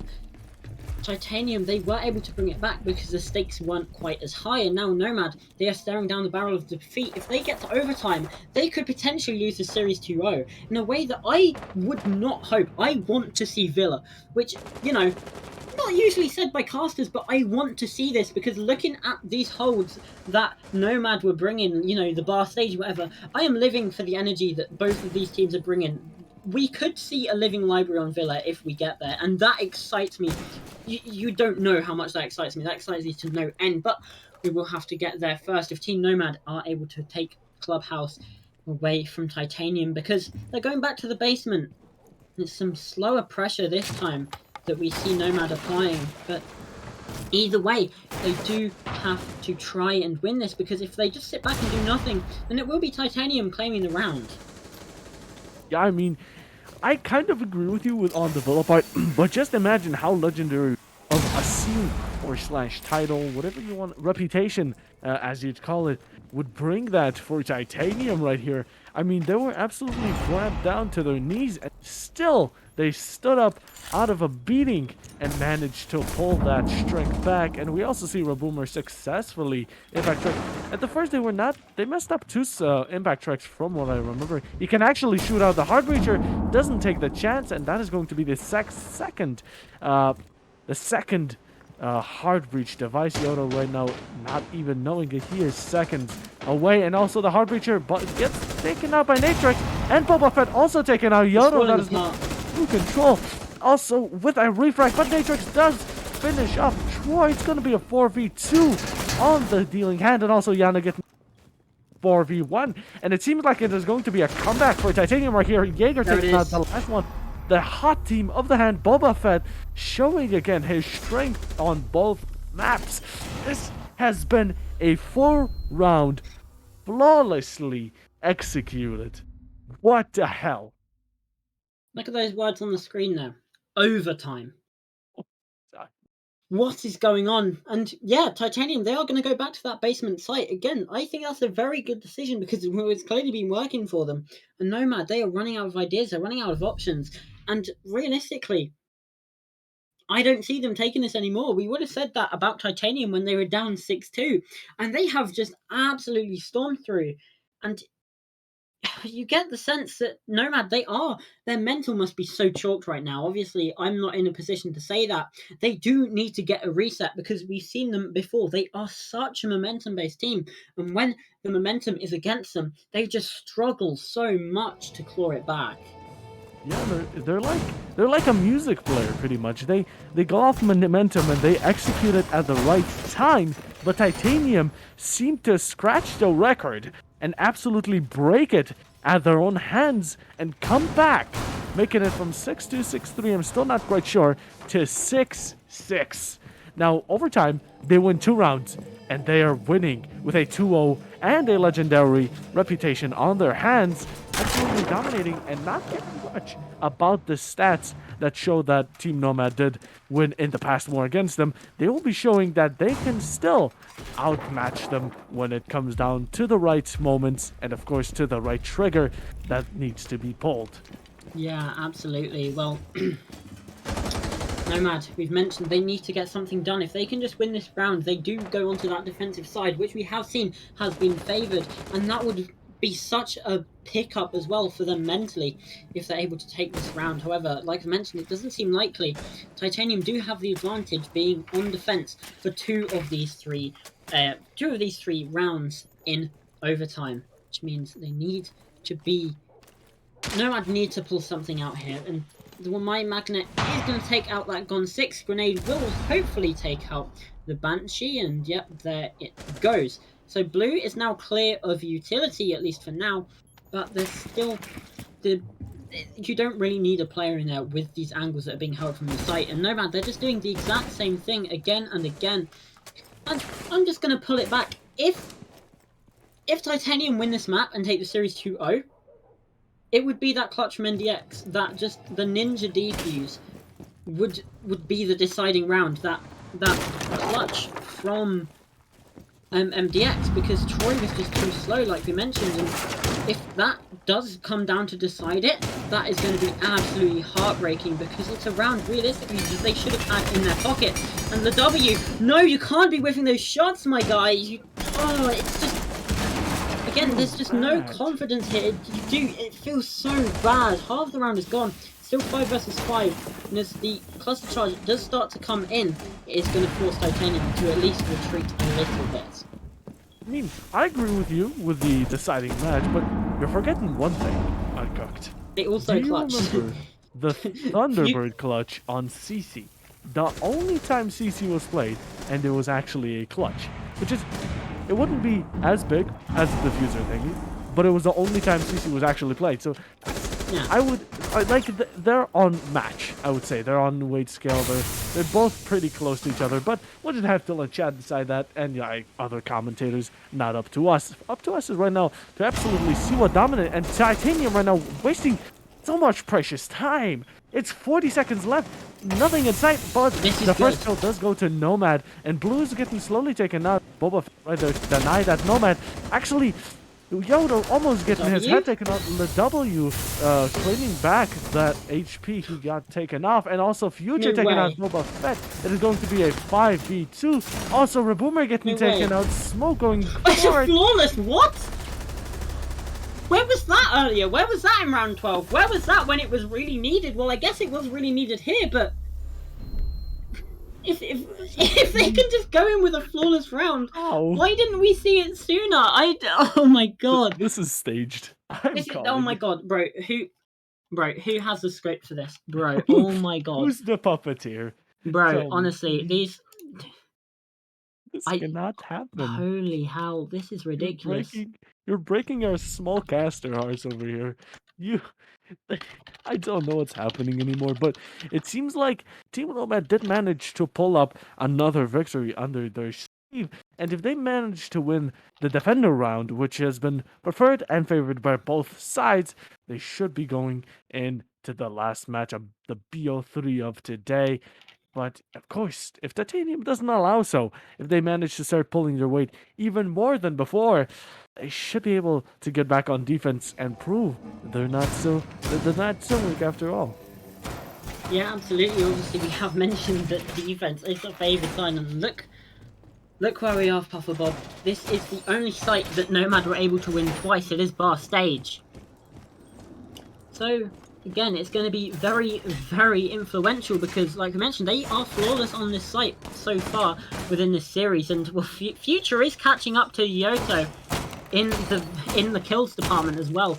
Which, that's the other storyline running through this. I think is the race for top frag between these two players, because they are both absolutely insane. 15 and 6 for Future and 16 and 10 for Yoto. The Future is +9 right now, and over what, 2.5 KDR kill death ratio? Ridiculous. Absolutely ridiculous. It's just something else. I mean, on the other side of the hand, Nomad did not pull their weight on attack as much, and maybe Titanium, like, we've been seeing everything that has been over these two matches. It has been so random. We've been seeing so much. Oh yeah, absolutely different things, and we're gonna see Titanium maybe even come up with an ace at this. Like, I would not be surprised. We've been seeing so much things. It's been just absolutely insane, and almost Finhole was actually being close to pre-firing someone in Logi. There are actually Alibi. I think she's pretending to. Oh, for a second I thought she was pretending to be a clone, but not backing up. Can you imagine? If that works as well, yeah, no, I would have lost my mind. Well, Lobo has been spotted out, however, and Natrix is slowly encroaching on Future, and I don't think Future is aware of this. No, he's gone on cams! This is... is absolutely ridiculous. That is such a misplay, especially as you're still that close to the site. You shouldn't realistically get into your cams on that situation. Obviously, was not aware that he'd been spotted out, and Rabuma does take down Yoto. That's the 2-star fraggers of Nomad being taken out, and Titanium, they have put themselves in such a good advantage. After the round is gone, the W doesn't want to aggress this too much. This could be throwing away that precious life of his, but it's now all about the transition from that top floor to the mid floor from Titanium, and they do have the man advantage to make this work. You do also still have the Ying. 4 Candulas still in pocket, which would be very useful. Grenades on Finn as well for a bit more of an explosive impact. And the W is looking to get aggressive on this, but Lubo is taking some heat, taking some damage. Troy with some shots as well, not going to take damage away from everyone. They're still on max HP, and Lubo does take down Matrix. That's your execute operator actually taken out of the Ying. But there's still a man advantage, and this top floor control is coming in. And look at that. You do have the player being Jackal tracked inside of Strip Club, and they do not want to move. I think that is Troy inside a Strip just being taken down, but this time is being wasted really, really well. 30 seconds left to go. So now it's actually Lubo inside of Strip. My bad, but either way, the Silent Breach comes in, and Finn does take out Troy. It's now 2 versus 4 for Team Nomad, and Lubo is, yeah, like you mentioned, 20 seconds. Lubo could play spoiler to this entire push because the info isn't there, and that's going to be the kill, and there's still some time, especially as you do have the W on this Echo. Could just deny the plant, but Lubo does take down Finn as well, and this could be it. This could be game. The time, it's not time enough, and the diffuser is planted. Lubo, however, is low. Does take some damage onto Boba Fett. But now this is MDX, you're not looking the right way, but still gets the kill anyway. The 180 turnaround is all down to the W. Was a bit too slow on the Echo drone. And no! Titanium, they cling on! I don't believe it! It's going to maximum rounds. We can see all 15 here, Puffer Bob. Cooked. Oh my god! The cast, for a second. There's something happening. There's a ambulance, and outside my house. I need to check what's happening. I'll be right back. Okay, well, it's getting pretty serious in this game and in the real world as well. I'm just going to take a little bit of an opportunity to breathe, because Jesus Lord, that was stressful. This could be it. Bro, this script is absolutely insane. Like I don't believe it. I don't believe it. So very well. Puffer Bob, like you mentioned, is going to have to disappear just for a little second to just stuck with me, unfortunately. Sucks to be you guys in the chat. Well, gym, bedroom is... I'm not too sure what the hold-up is here. And there we go. Well, look at that scoreboard. 7-7, and Yoto and Future still absolutely fragging out, but it is more across the board on Titanium. We do see MDX on double digits, Matrix on double digits, Rabuma on double digits. Finn is not far behind, and Boba Fett is taking up the rear, but still doing a fabulous job and getting kills and delivering them when it matters. That is not to discredit the players on Team Nomad, because they are still absolutely popping off. But the backline does seem to be a little bit weaker, at least in terms of those skills, in terms of that mechanical skill. However, I'm going to drink some water because my throat is dying, so you just watch the prep phase.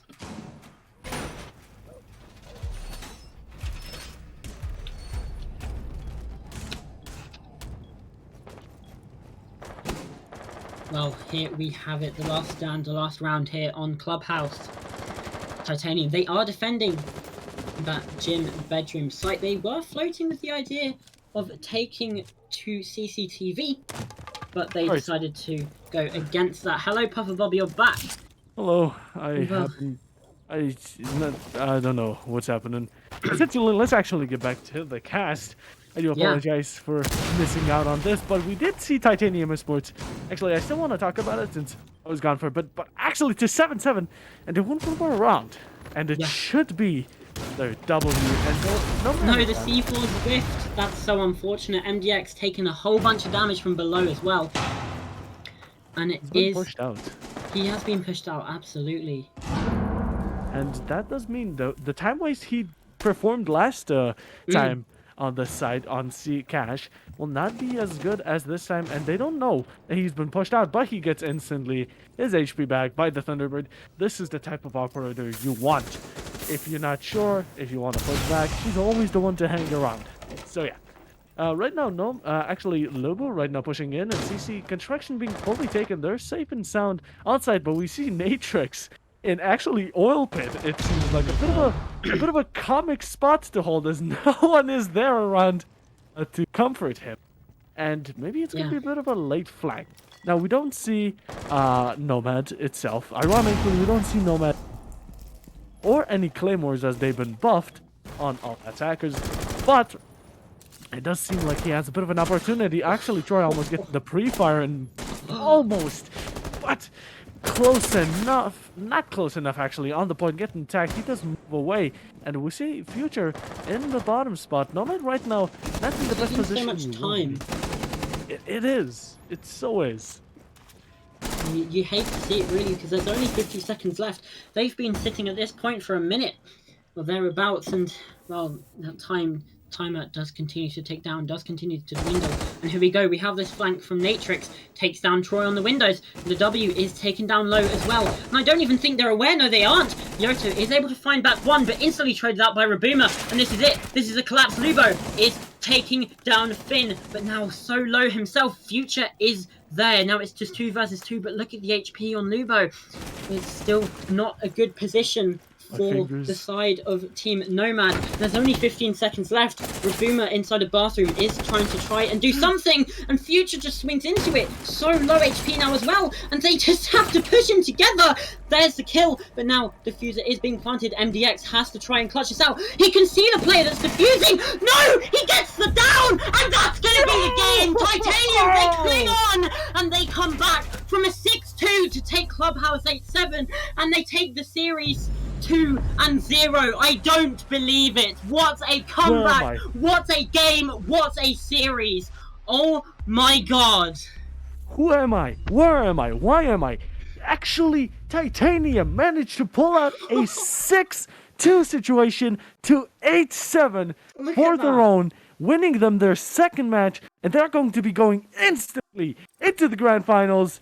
And of course, Nomad going into, sadly, the losers bracket, still having a chance to come back. This will be a scar that will have to be talked through. It seems like it does not, you do not want that to happen. They were a round away and 4 rounds all taken out at the same time. Titanium managed to pull back and just Uno reverse those matches. What a play. That was so fascinating. It went from a 4v2 to a 2v2. Plant post, CDS, shoot it, and win the match. Even the Yano was looking for the last play. Was not there to find him. What? Holy. Yeah.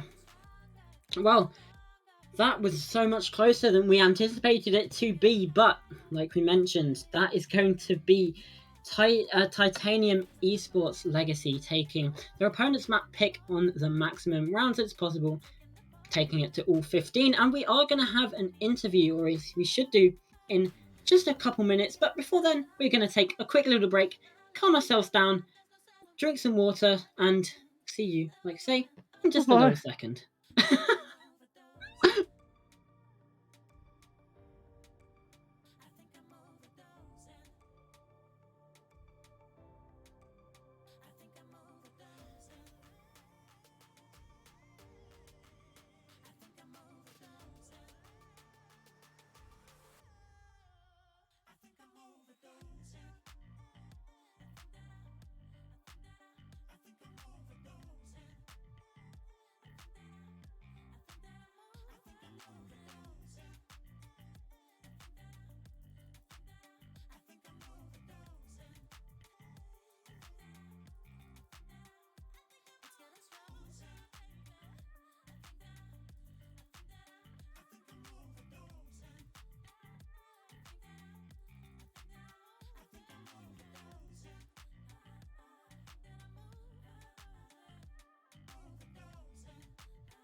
welcome back. After that match, those two matches were absolutely amazing. I have never casted anything like that. Me and Uncooked are still here. It was something completely new. It was just a new experience.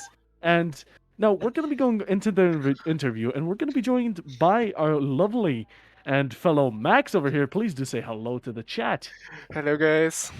So yeah, we're gonna be starting off with some default things. So how do you feel about this match, knowing it was the way to grand finals? How do you feel? Well, it was kind of intense, I guess. The second map was I'll really say. intense, I guess. It was nearby heartbreaking. So it was too much intense. We threw a lot. We nearly cried a lot, I guess, in the channel because we screamed the fuck out of our voices in the last 3 rounds or so. All So right. it was kind of funny, I guess. I mean, you were down 6-2 from what I remember. Yeah. And was the confidence dropping, and how did you get it back if it was? So the confidence dropping at my point, so I just wrote the tactical timeout. So we just need to get together and say what we need to do now to get the rounds. So we just focus again, get our inner focus. So started, I guess, clutching the rounds. I mean, 3 of the rounds, even 4 of the rounds were clutches, 1v3s, 1v2s or so. So it was really, really close. So it was nearly one mistake and we would go to the third map. Yeah, most definitely. It was extremely close. Now, how do you feel about that? If you lost one of those rounds, well, it was 6-2. It would have been all over. How was it like? So I can't really describe it. It was just so. All rounds were nearly a coin flip, I guess. We just did doing the same strat again, where we go downstairs, and we saw on an overtime it won't work anymore. So we just said, all right, then we go gym because CC was too close and we haven't played bar yet. So we just took the obvious choice to gym and played very safe. We can't any risk the first entry, so we just went back, holding crosses and getting the kills like that. Yeah, Yeah. sure. I mean, actually, now you've won against Nomad. It's the previous matches where you lost 2 times, won 1 time. So you've evened up the score. And now that you won again, this being the most recent score, you have a high chance of going up against Team Nomad in the grand finals if they win their next match. So how do you feel about that? Are you still confident? Do you think you'll win? All that type of stuff. I think it will go more difficult than today. I think because they know how we played on the first map as well as Clubhouse. So we will see if we need to train Clubhouse as well as the other map, so we have more room to get the win. Maybe trying new maps. We will see. Cafe haven't played even once, so we will try. But we know Team Nomad. The main map is Cafe and Villa, so we kind of analyzed that. So we took the risk and said, "Yeah, the deciders Villa. It's more like it's better for us than Cafe." Mhm. So it will go really intense, I guess, the grand finals. Yeah, Yeah, I that mean, actually answered one of my questions. To be fair, because I was going to ask, considering the scoreline on Villa last time you guys played, the theory behind letting Villa go all the way to the decider. But yeah, I did answer that question pretty well. yeah. Those were all my questions. Yet again, congratulations on the comeback. It was absolutely amazing to cast you guys, and thanks for the Right. experience. And I do believe Uncooked has some questions. Yeah, first of all, I want you to apologize because my throat is now dead from casting that game. So yeah, I demand a written apology. But yeah, I mean yourself, the clutch king inside of that series, I do have to say. Run us through what was going through your mind in some of those rounds. You know, what was going on? Were you thinking? Did you expect? Because I remember one round where you guys were defending, and then you were just able to get the defuse with nothing happening. What was running through your mind in that specific? So I heard the Capitao, he was upstairs, so I just thought, okay, he's near launch, so I just smoke it off, and he don't have time to get me through the plant duration, diffuse duration. So I just took the 7 seconds, and I guess I was my first intention after that was maybe write in the chat, pros never fake, but yeah. But we were Yeah. I were too focused to write that and just concentrated on the next round going through that, and so it was. I don't know. I would never fake it. So yeah, it Yeah. was kindly misplayed of them. Yeah. That's kind of an understatement because in the grand scheme of things, you mentioned that you had so many clutches coming through, especially on Clubhouse. I think there were like 2 or 3. If either one of those they were able to close it out, we would be playing Villa right now. So yeah, Yes. that is just a testament to how well you guys played. And well, that is actually all my questions used up because you answered one of them earlier, just by talking about something else. So yeah, that's everything I have. So I guess this is just your chance to take the floor. Say anything you want to say to maybe the people watching, to the other team, to whoever you're going to face next. Take it away. Yeah, I will say thank you for supporting us as well as the stream again. So just really say the same as the last stream. It is always exciting to see the stream as well as getting casted. And I give Nomad good luck for the next match, and maybe we see them in the finals with maybe great 3 maps or even 2. We will see. Maybe they will come out of their strength and getting the 2-0 by themselves. We will see. I will have a lot of fun in the finals, and I think everyone will have it. So I will just say bye bye, guys, and nice to have you. Very nice. Oh, what a welcoming team member we have here. It was Max with us, joined. Thank you again. Well played from all teams. And that should be it from us today. If we do, Uncook, do you have anything else to say? No, I absolutely do not. Apart from just saying thank you to everybody watching the stream today. You have been great company for me and Puffer Bob, obviously. Thank you to Max for being our wonderful, wonderful interviewee. Thank you to Puffer Bob as well. It's been a blast casting with you. And also thanks to Dan, our wonderful observer and producer for everyone today. Been absolutely a wild ride having this matchup play out. It is going to be another 2-0 in the end. So without further ado, thank you everybody for watching, chatting, and playing along. We'll see you all in the next matchup of European Open League. See you all next time. Bye bye. Bye bye.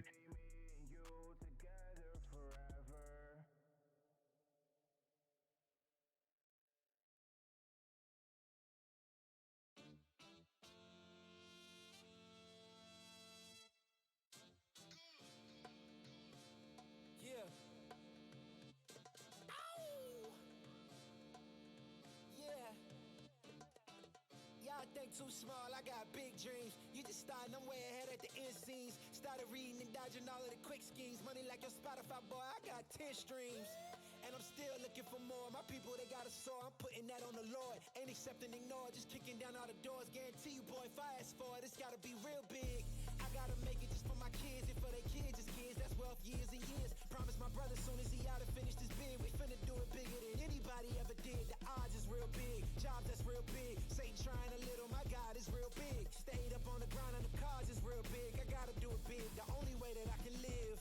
And I promise I'm trying to. Before you count me out, homie, let me remind you. They was blocking the shine. Now I think it's my time to. Counting them dollar signs like lights, they'll blind you. Let me rewind to. Back when I was broke and I couldn't acquire 2 cents. And now I got 2 rents. They was sleeping on me, homie, must have got too big. Call my phone, I be like, who this? Damn right, hell yeah, I'm brand new. Smell like can too. I'm fresh forever like canned food. Try and tell me what I can't do. I wanna see the world, my vision on Shamu. That mean I got goals that's real big. Foes that's real big. Your offer too little, sorry, my soul is real big. Coming into the ring with blows that's real big. I gotta do it big, that's the only way I can live. I gotta do it big. I gotta do it big. I gotta do it big. Gotta do it big, that's the only way to live. I gotta do it big.